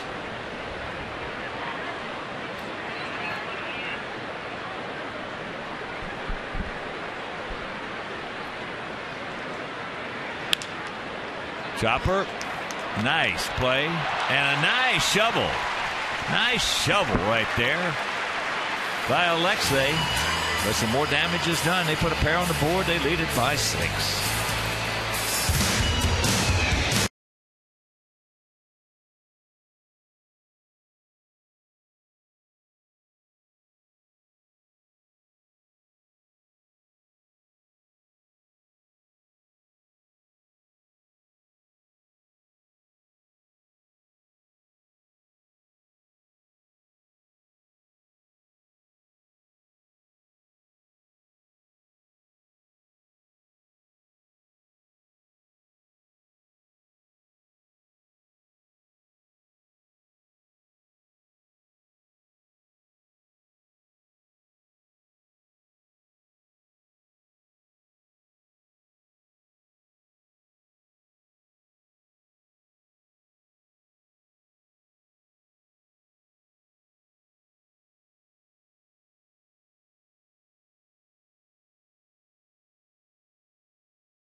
The action continues as Adam Dunn and the good guys look to put a few on the board against the Jays. Coverage begins at 6:30 with White Sox pregame live. White Sox Blue Jays tomorrow night at 6:30 on Comcast Sportsnet Plus. Not good here in the bottom of the sixth. 7-1, they lead it. They scored 4 in the top half of the fifth and 2 top half of this inning, along with 1 in the first. Diaz 1 for 2 with a run scored.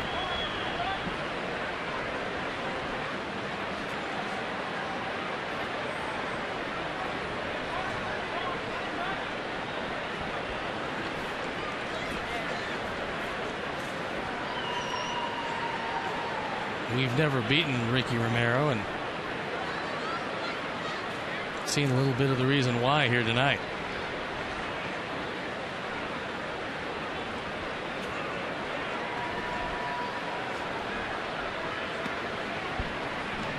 Curveball misses. Well, that game he beat us up there last season. We had no chance. No, he's got just really good stuff, and he is a battling type pitcher. That ball hammered. That's a base hit for Alejandro. So he will pull up as Bautista quickly gets to it, gets it back in. So the leadoff man aboard.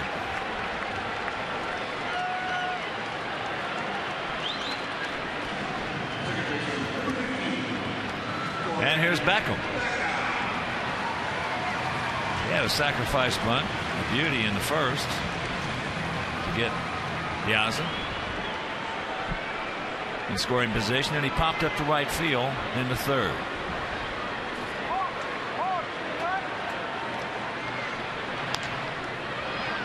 Out in front, Joe McEwing will make that play and make himself a new friend.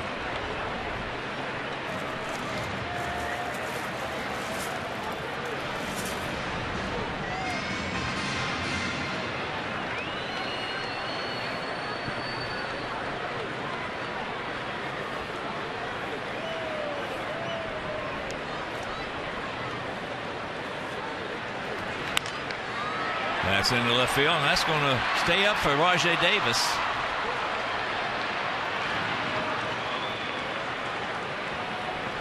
Davis with that good speed turned it on and got there easily. Thought when it left the bat it had a chance to fall, but no such luck.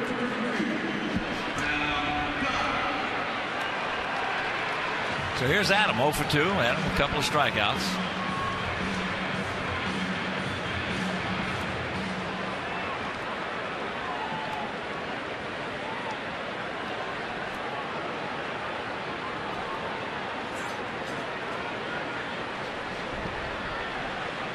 Now the shift is going to be employed. Lowry. Not out there in right field like he was. Not near as deep. Checks it up, takes ball 1.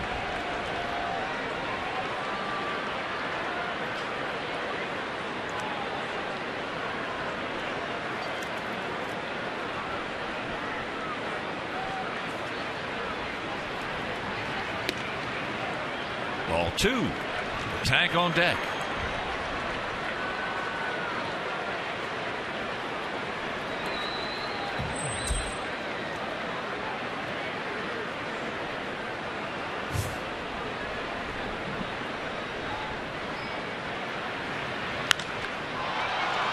Major league pop-up.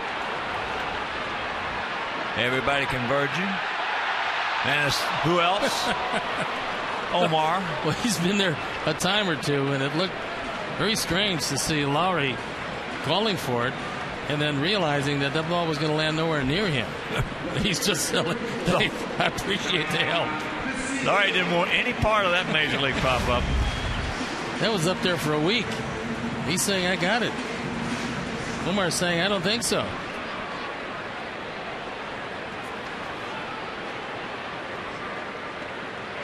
So here's Tank.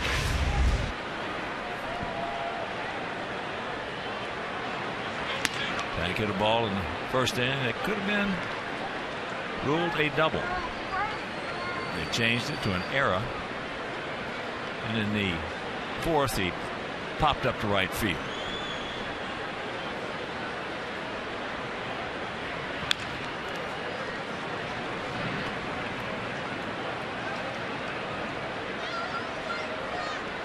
Seven, 11-2 for them. 1-3-0 for us.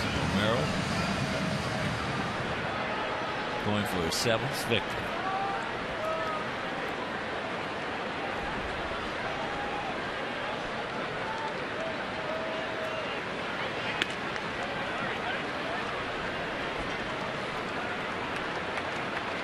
Rios on deck and a 2-1 count to Viciado.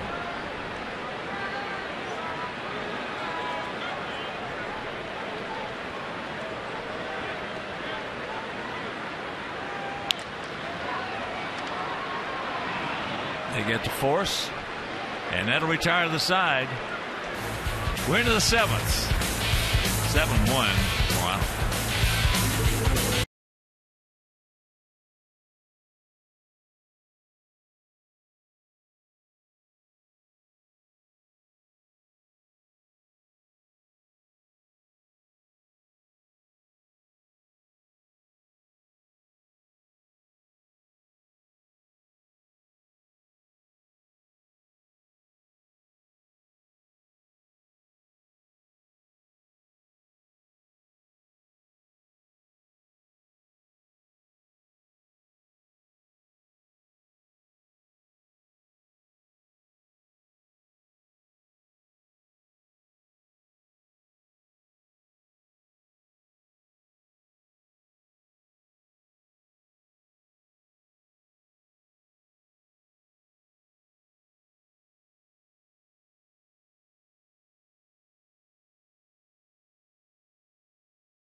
Very lackluster game tonight. Of course, when you get shut down and the other team hits a couple of home runs and puts 7th spot on the board, it's going to look that way.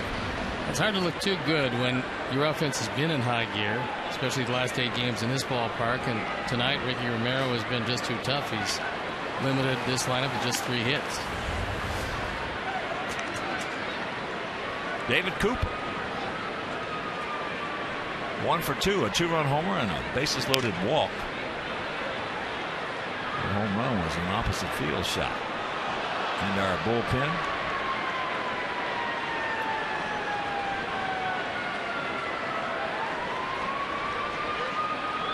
Just his 2nd home run of the year, so not known for a great deal of power. Yet if Edwin Encarnacion were playing, he wouldn't have a chance to play. Encarnacion, their most productive hitter to this point, took a fastball right off his wrist. Not on the DL, but listed as day to day.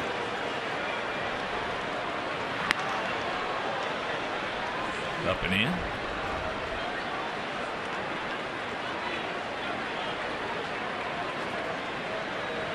Cooper did hit 20 home runs in 2010. There's another ball that hit sharply. Nice pick by Becker.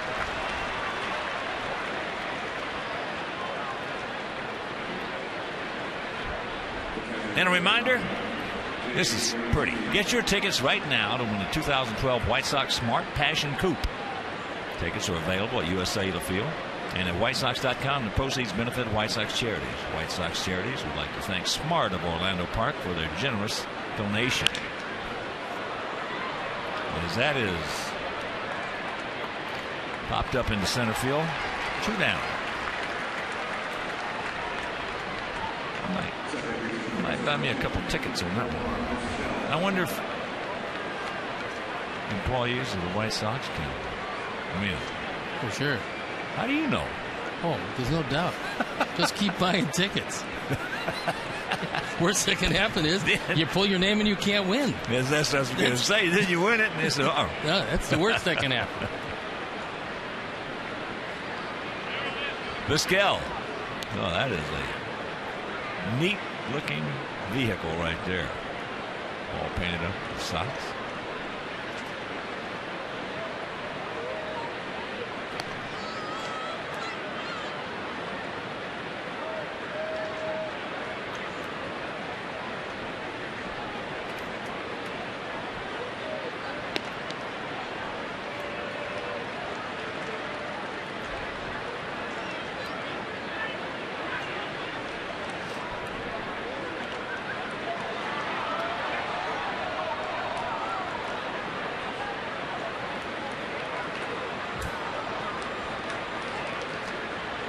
Two out, full count to Omar. 45-year-old veteran. Out and around it. Littlerbridge will take it himself. 1-2-3 inning for Zach Stewart. 7th inning stretch. Not good.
Lead with the southpaw Ricky Romero on the bump.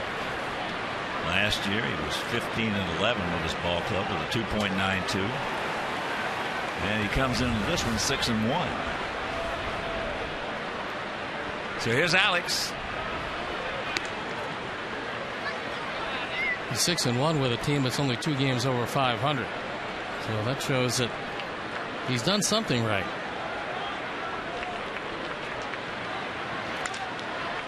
That's a good way to start it. Let's put a little show on for him right here, a la Tampa Bay. And they just grounded out for 5 runs off James Shields.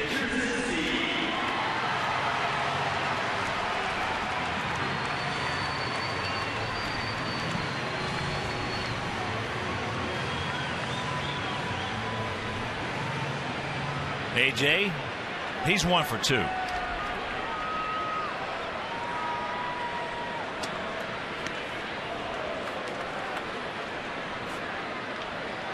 Boy, that was the best inning we have seen at 6th inning. Oh, Shields in Tampa Bay. He did not hang any curveballs. Didn't mess around with the middle play with any fastballs. Made good pitches, and we just got to him for 5 runs on 5 hits. That ball hit way back. He looks up. You can put it on the ball. Yeah. A ball by AJ. And it's a 7-3 game. First.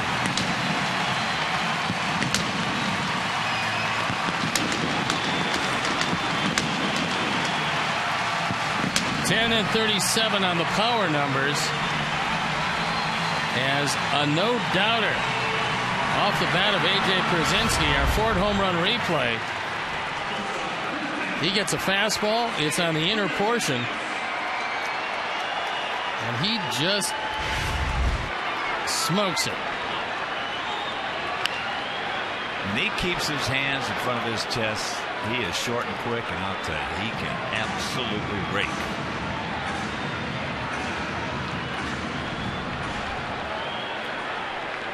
Alexei is 0 for 2. He is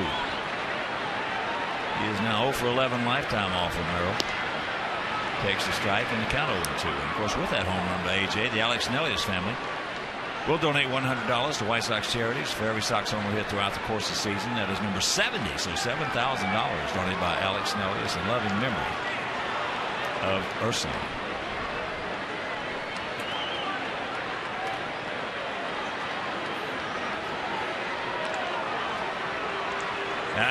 Alexei said he fouled it. Joyce said he did not. That's the second time something very strange has happened in an at-bat. Watch it again.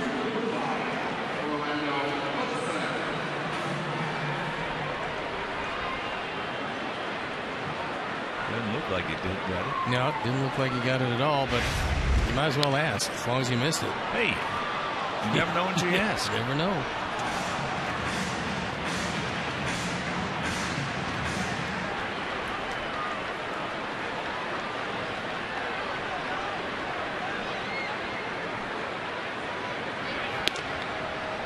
Fastball strike to Hudson. And count 0-2. He is fouled out to Escobar. And bounced back to Romero. Watch out. Oh, I got Joyce. Got him pretty good. Well, that was one of the shortest pitches you'll see. It's 0-2. That one hits the grass and hits Jim Joyce flush. No chance for Arancibia.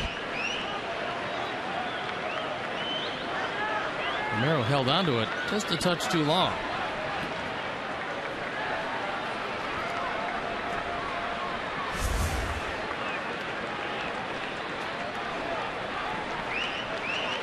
A minimum of pitches, with just the first inning giving Romero some problems. And that largely due to 2 errors.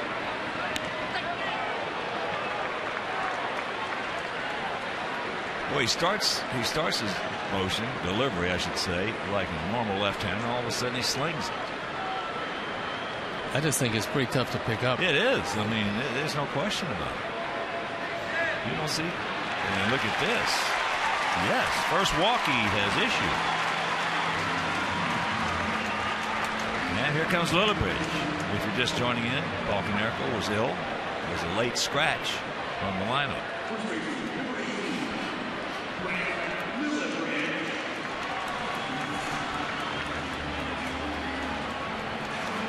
Fans, if you've seen the White Sox Dynamic Ticket Deal of the Week, will enjoy a variety of price options for specific games and seating locations. Best tickets in the best locations directly from the White Sox. Buy early and save with the White Sox Dynamically Priced Tickets. Pulls the string on him, had him way out in front. So visit whitesox.com/pricing.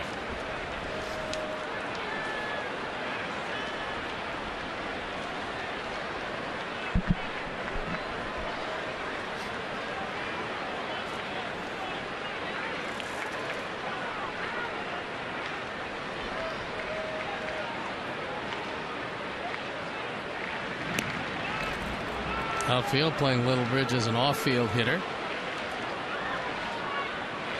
with Rajai Davis well around into left center.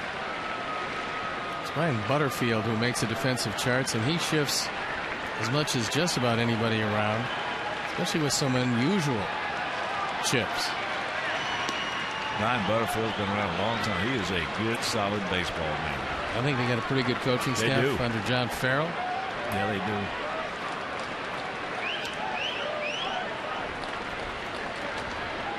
Don Wakamatsu. He'll be managing again. He just got stuck with a bad ball club. Yeah, that was a situation that was a tough one for him in Seattle. Goes from manager of the year one year to sayonara the next.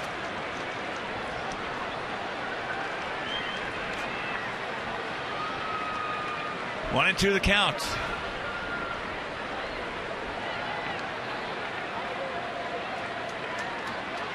There you go. And they bobble it. And now Hudson's going to move on into third base. So a mix-up. Meanwhile, runners at the corners. This will be an interesting call because it's lack of communication between Lowry and Escobar.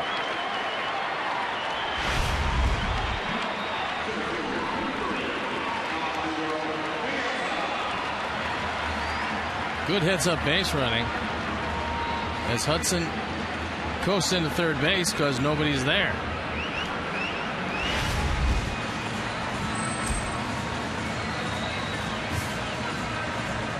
So an error on Lowry. That's his 8th.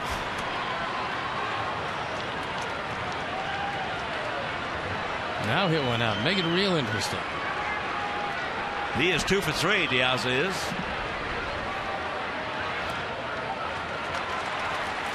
Looks at that breaking ball very nicely. He's been all over Romero tonight.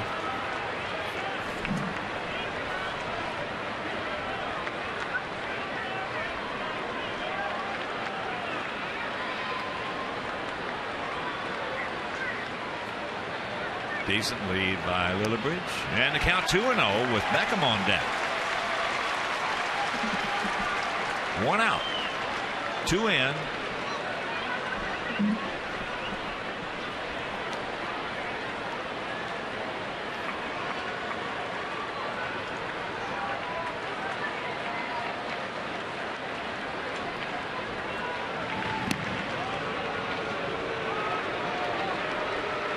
$23,102.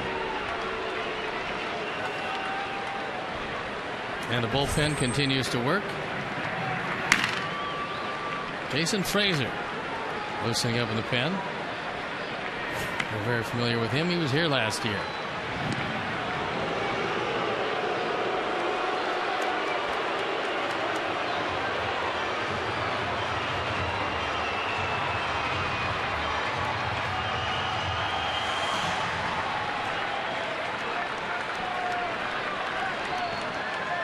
The 2-0 delivery.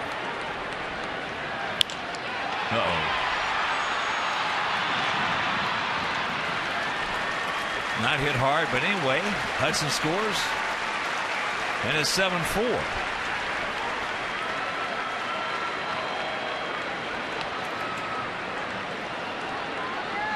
There was really very little of any chance to get Diaz at first base.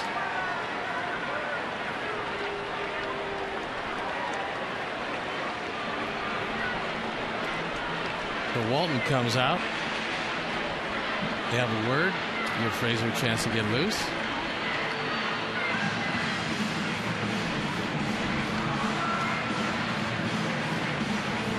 So a 3-run inning so far.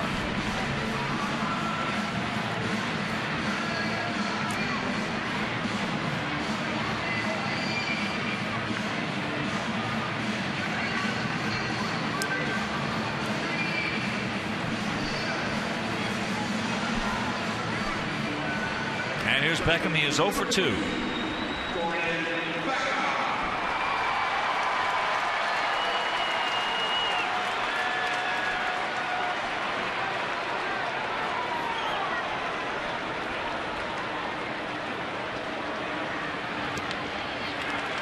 Jacks it up and takes it down. 1-0 the count to Gordon.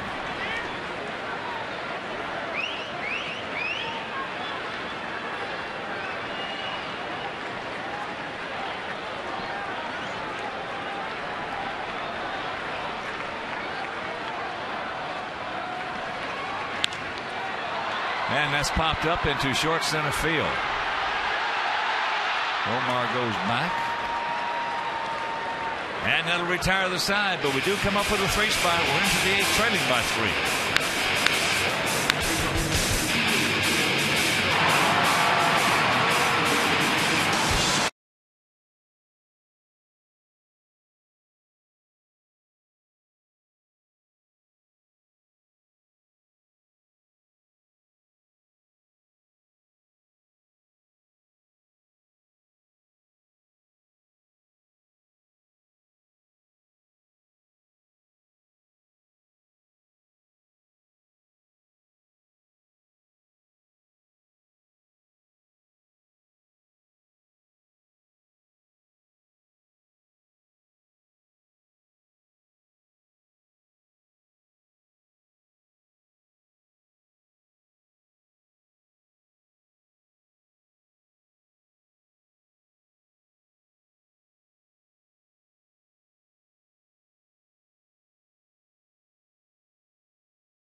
Davis leads it off here in the top of the 8th inning. Takes first pitch strike.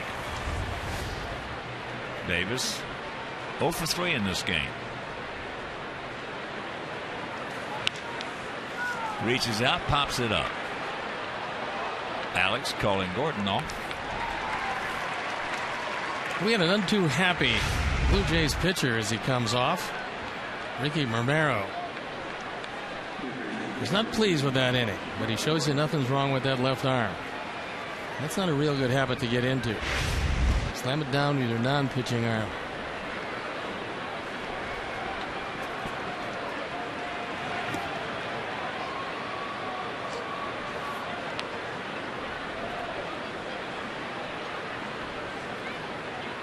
Lowry 2 for 4. Now make it 3 for 5. So good speed aboard. He is 8 for 12 in stolen bases.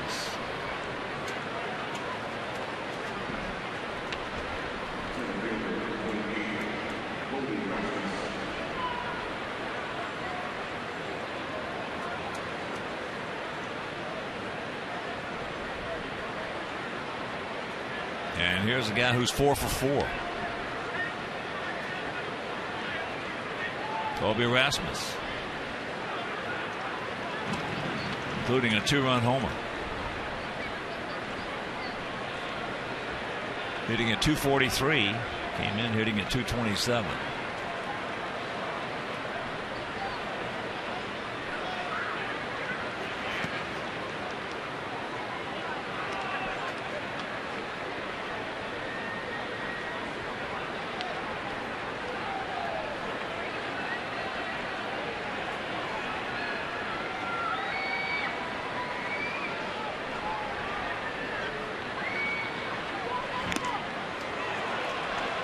Count evens at 1.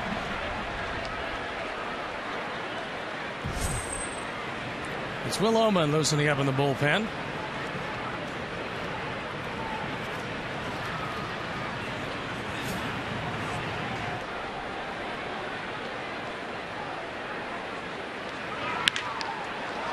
He's 5 for 5. Boy, Lowry can really run. And it's an 8-4 ball game.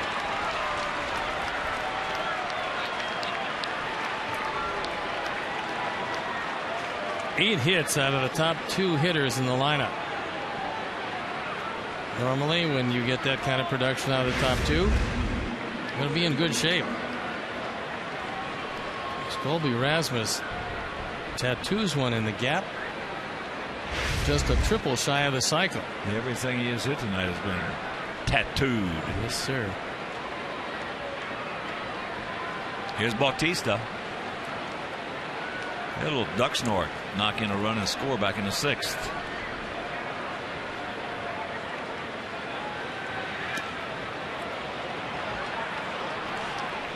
So with one out, Rasmus goes into 3rd.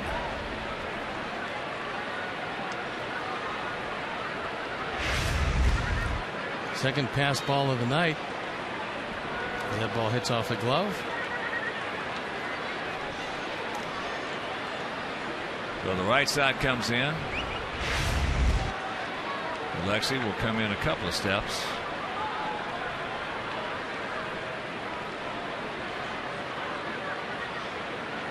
Now Alexi at halfway. Get foul. It was foul, but it was way back there. Oh, there's no question. He can go on the concourse. Well, he just crushes this ball. Checks it up.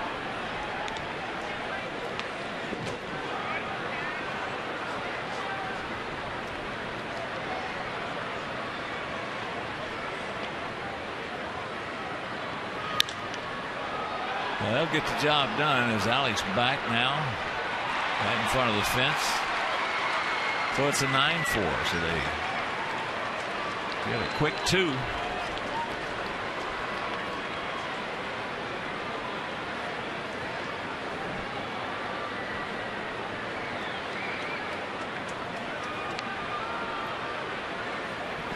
Here comes Robin. That is going to be it for Zach Stewart.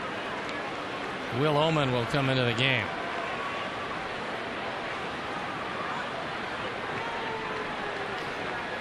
All right, Zach will depart. Oman comes on now. We'll be back.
Facebook. Follow us on Twitter, pin us on Pinterest, and reblog our unique Tumblr content. Visit WhiteSox.com/connect.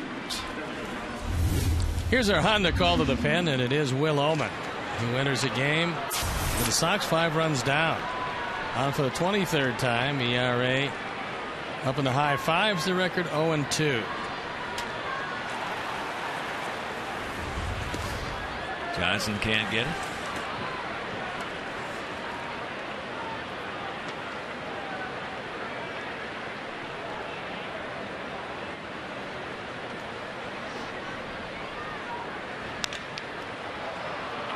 That's in the center field. Diaz is there.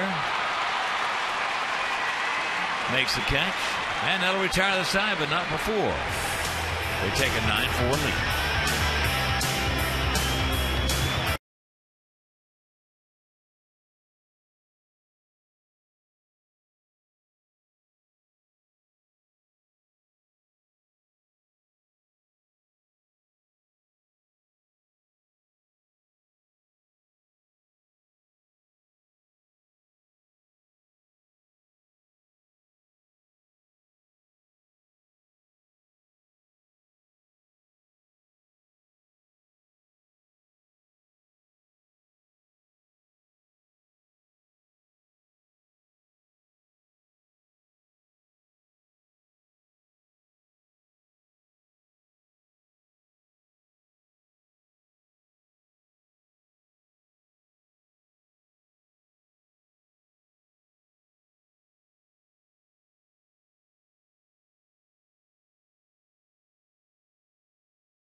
Game live. Watch highlights and get analysis from Chuck and Bill. Plus, go live to Robin Ventura's post-game remarks.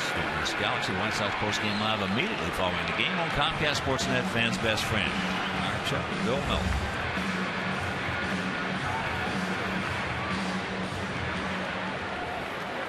Adam Dunn, 0 for 3 tonight. Well, Laurie out there in right field again.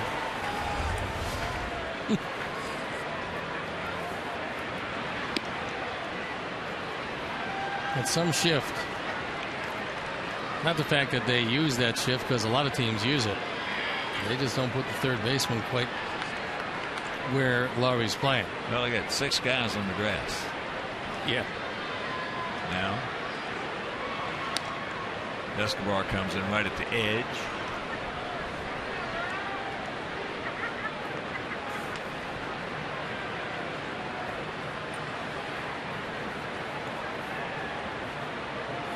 One pitch.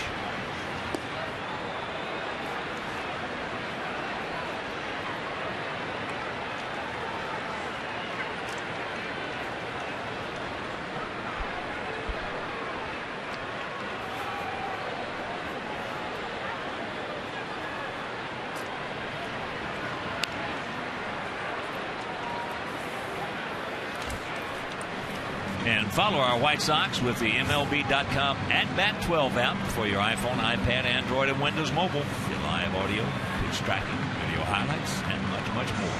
Text @Bat to 31826 or visit WhiteSox.com for details.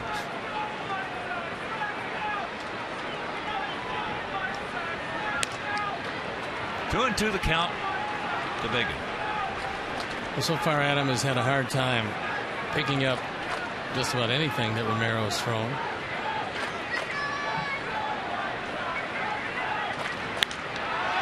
That's high. Stretch. Bautista looks up. You can put it on the board. Yes. Yes.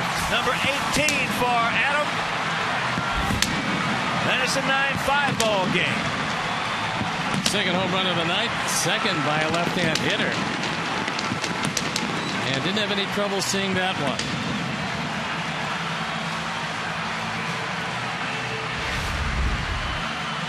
Ford home run replay. It's RBI number 39. And that appears to be it for Ricky Romero. And he wanted to walk off, and John Farrell grabbed his hand and made sure he stayed on the mound. He just made a fan out of me. He says, now you can go.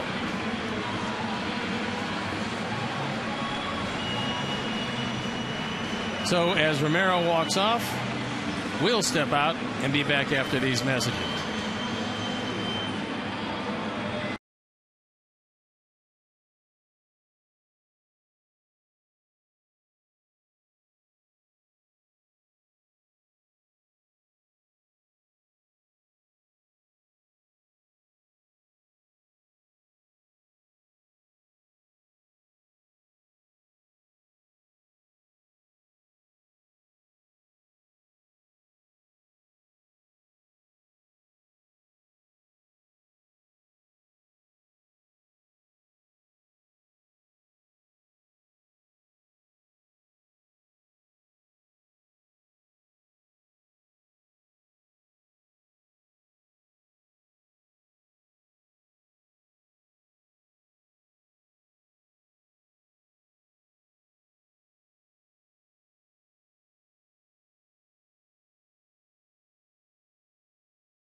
That man out of the game. He starts to walk off, and Farrell just grabs his glove, the ball, and his wrist and said, "You stay right here, son. I'll tell you when you can leave."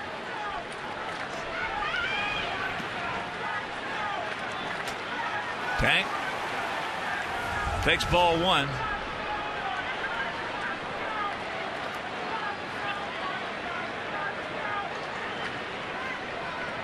Cordero's next pitch. And our Honda call to the pen is Francisco Cordero.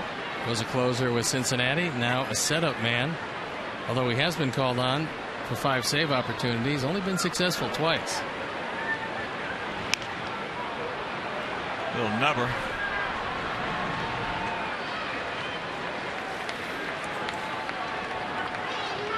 So 1 out.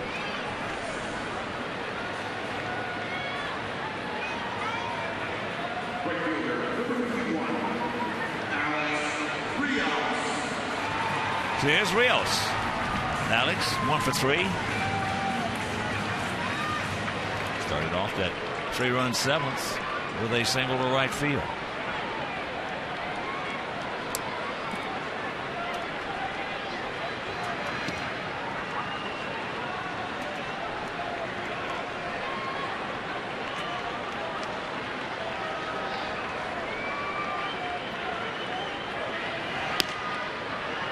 Pours that one right on the outside edge of the outside corner.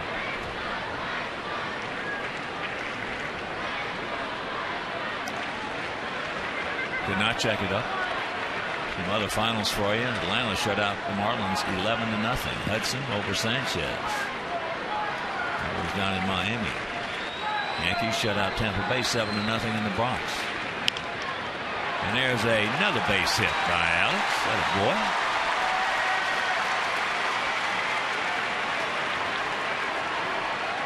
So 1 out, 1 on. And here comes AJ. And here's what he did last inning.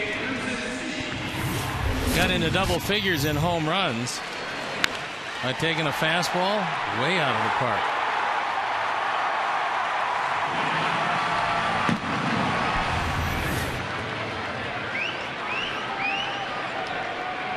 He's in 10 homers and 37 driven in. Takes down low. Other scores: Dodgers beat the Phillies 2-1 at Citizens Bank Ballpark. Baltimore leading Boston 7-6, top of the 10th at Fenway.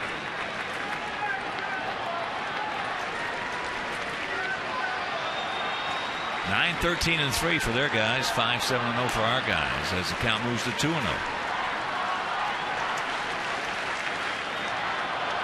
Cubs leading Milwaukee 8-0. That's in the top of the 8th at Miller Park. Looks like Ryan Dempster is probably going to win his first game of the year, I would assume. And count 3-0.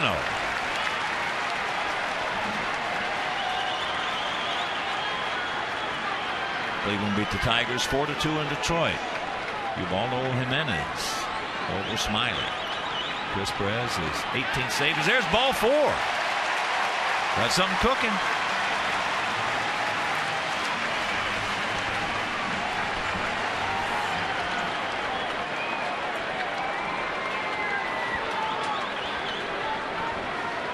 Cordero's ERA is way up there, just under 6. And he has given up 4 home runs in just 22 innings of work. So the call to the pen, get somebody up in a hurry.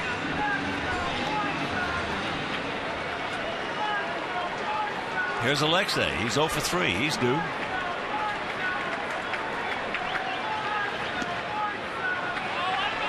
First pitch strike, he didn't like it, and it's easy to see why.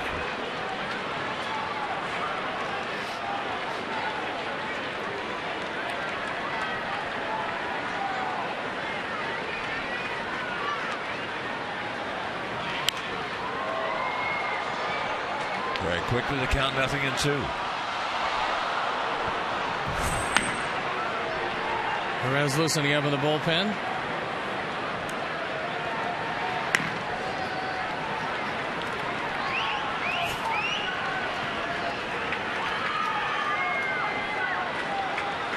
It's Luis Perez.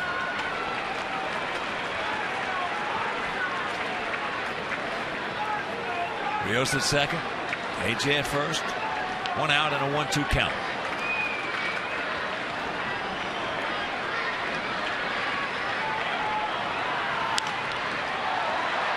That's looped out into center field. Rasmus has plenty of time.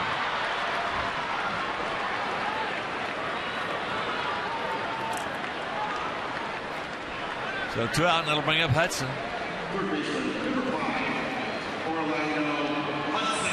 He is 0 for 2 with a walk and a run scored.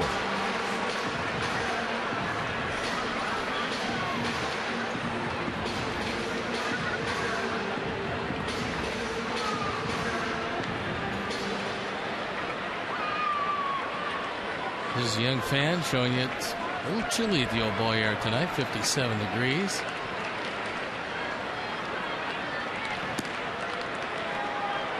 There's a throw down to third, and they're going to get it. On a play like that, you have got to make sure you can make it. He didn't, and the inning is over, and we'll go to the ninth.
local sports news and highlights, and that's Sportsnet Central every night at 6:30, 10, 10:30, and midnight, only on Comcast Sportsnet, fans' best friend. Top of the 9th inning. And we just ran ourselves out of an inning. Yeah, really the last thing you want to do at any time, but especially down by 4 with a guy on the mound who looked a little shaky. Yunel Escobar to face Will Omen. Escobar is 1 for 3, a single and a run scored, that coming back in the 4-run 5th. If you're just joining us, each team with a run in the 1st. They scored 4 in the 5th, 2 in the 6th, 2 in the 8th. We scored 3 in the 7th, 1 in the 8th. It is 9-5 bad guys. 2-0 the count.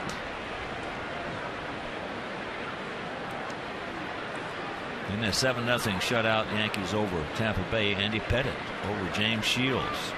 Pettit now 3-2 with 2.78 ERA. As that's into Tank's territory.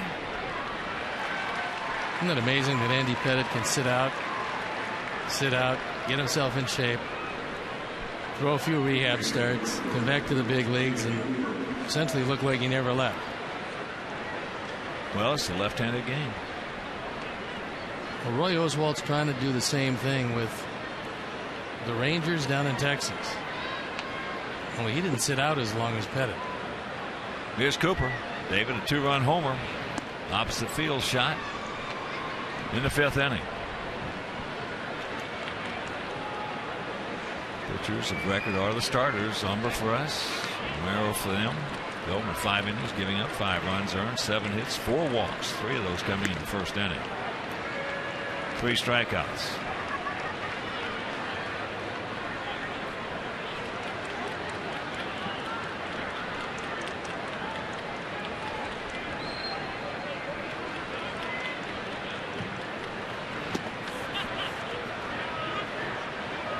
And the count 2-1. Zach Stewart went 2 2/3, giving up 4 runs earned on 6 hits.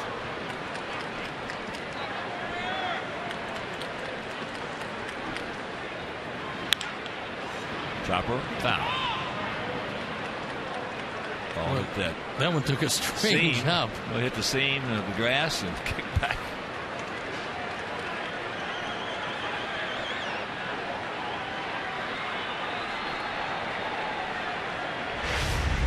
Willibridges had a really good night at first base. Sees a real strange carom.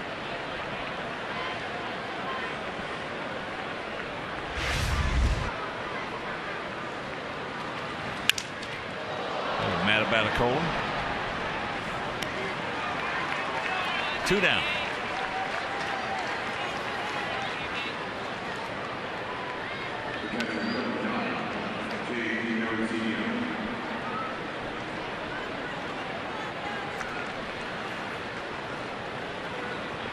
The pitching has been a little short tonight, but we had some really good defense. If you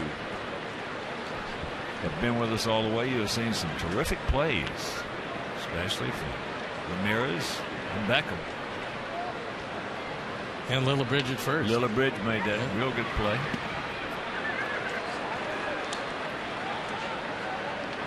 Aaron Sebia. JP 1 for 4, a single starting off the 4th inning.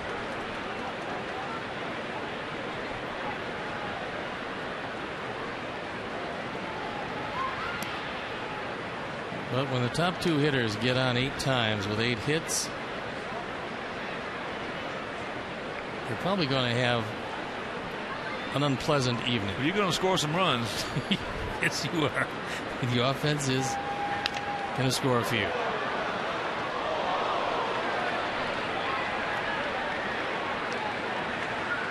And that is 1 and 2 in the batting order. Rasmus on the left, Laurie on the right.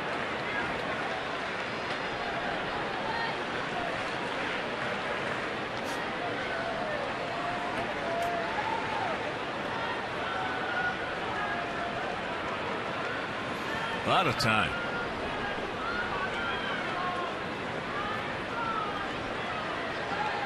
Outfield straight up.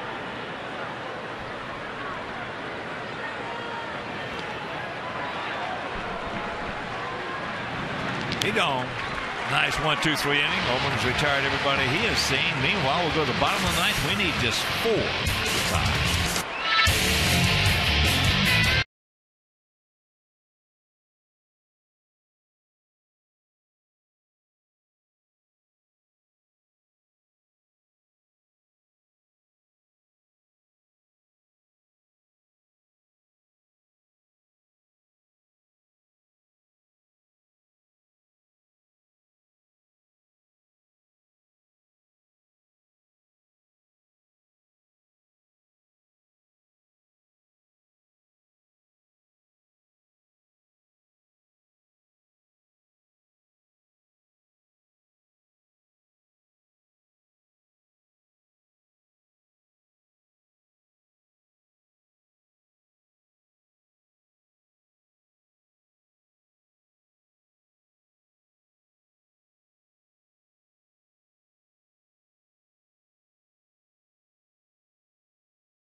By Miller Lite, and it's our Miller Moments.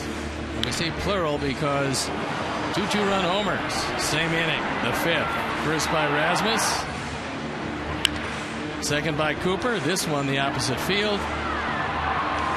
It wasn't put away at that point, but it's a whole big part of the offense as Luis Perez comes in. For the 24th time, a 2-1 record, an ERA pretty respectable, 3.42.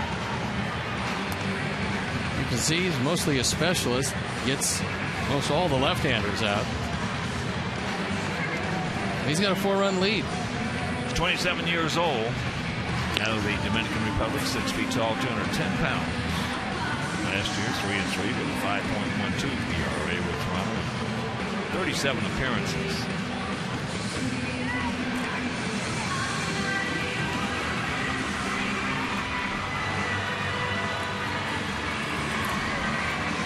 Let's give him a finish, boys. Hudson. Lillibridge. Piazza.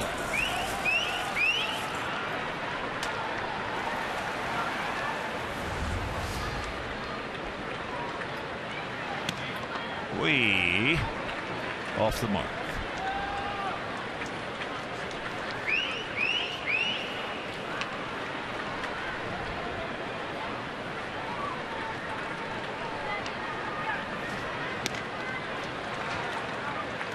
I want to help him out.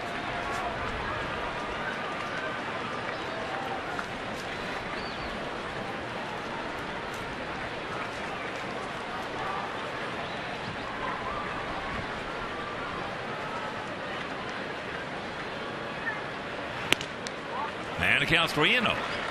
That's an 0 for 2 with that walk and run scored.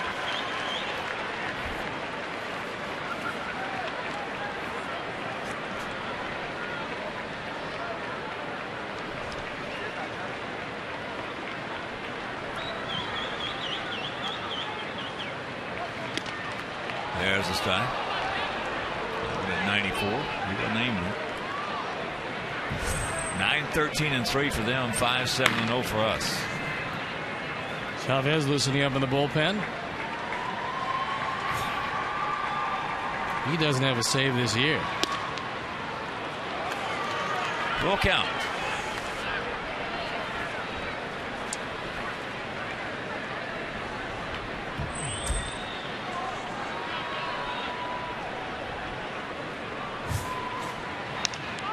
And that's a souvenir right side.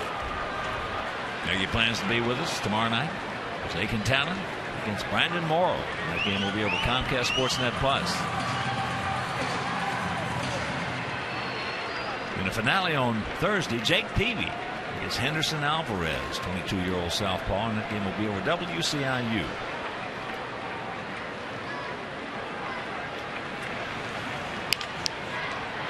So from the 3-0 count, he comes back and gets him.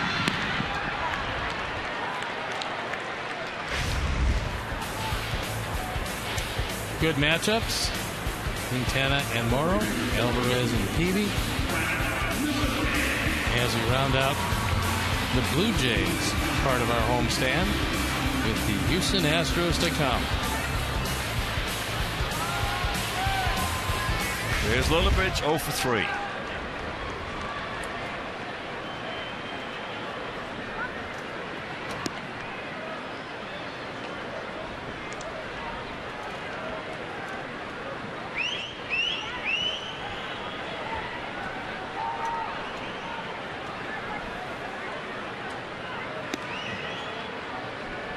Count evens.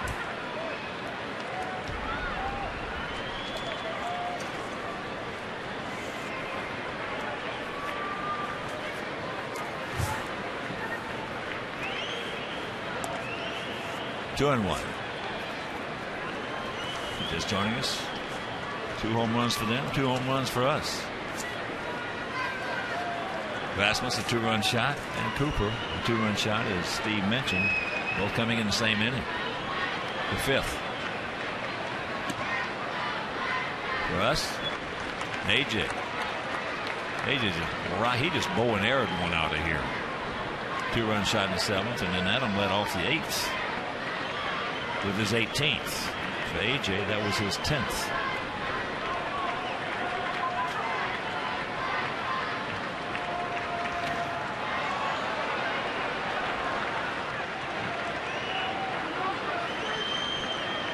Three and one.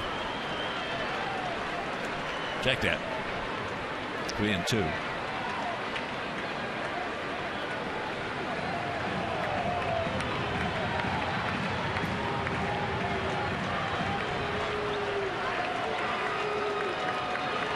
All 4 base hit.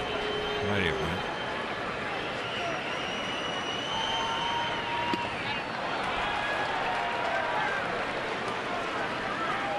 Two down.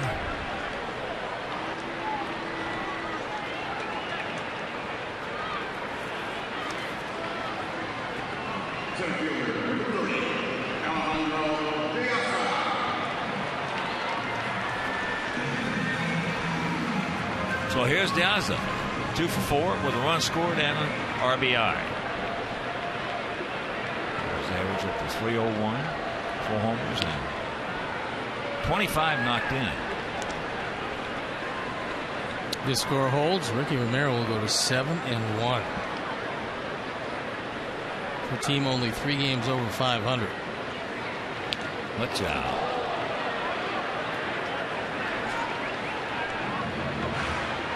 Good reflexes on the part of Alejandro. Well, you know when you get Romero, you get your hands full. Yeah, he's been tough since he's come up and really understood a little bit about how to pitch. He's always had very good stuff. He's going to win in double figures every year.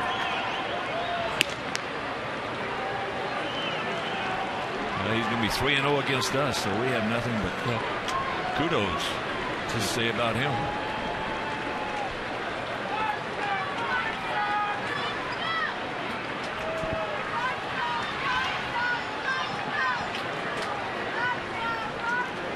Two out, 2 balls, 2 strikes. Back him on deck.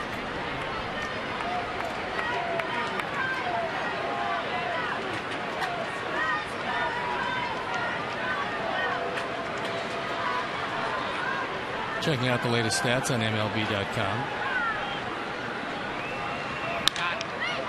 Ball hit sharply. Meanwhile, this ball game is over. Well, the Blue Jays come in here. Take the first of this 3-game set. They win it 9-5. Romero over Humber. And Phillip has had a tough night. No, he didn't have it tonight. You could tell from the beginning. He was taking his time. He wasn't confident in his stuff. Eventually, it came back to haunt him, and their offense just a little too much, especially 1 and 2 in the batting order. All right, let's check out our GMC player of the game. It is the center fielder, 25-year-old Colby Rasmus. All he does is go 5 for 5, 2-run homer, a double, 3 RBIs. Our GMC player of the game. So for my partner Steve Stone, our director Jim Angio, our producer Mike Leary, our associate producer Dave Ross, our technical manager Mark Harper, also the executive producer Jim Corno Jr., and for the mayor Mean Joe Groove, and up here in the booth Mike Meyer, Frank D'Amato, Frank Leone, Buller down in sound. This is the Hawk. So long, everybody. You've been watching Chicago White Sox baseball on Comcast Sportsnet, now part of the NBC Sports Group.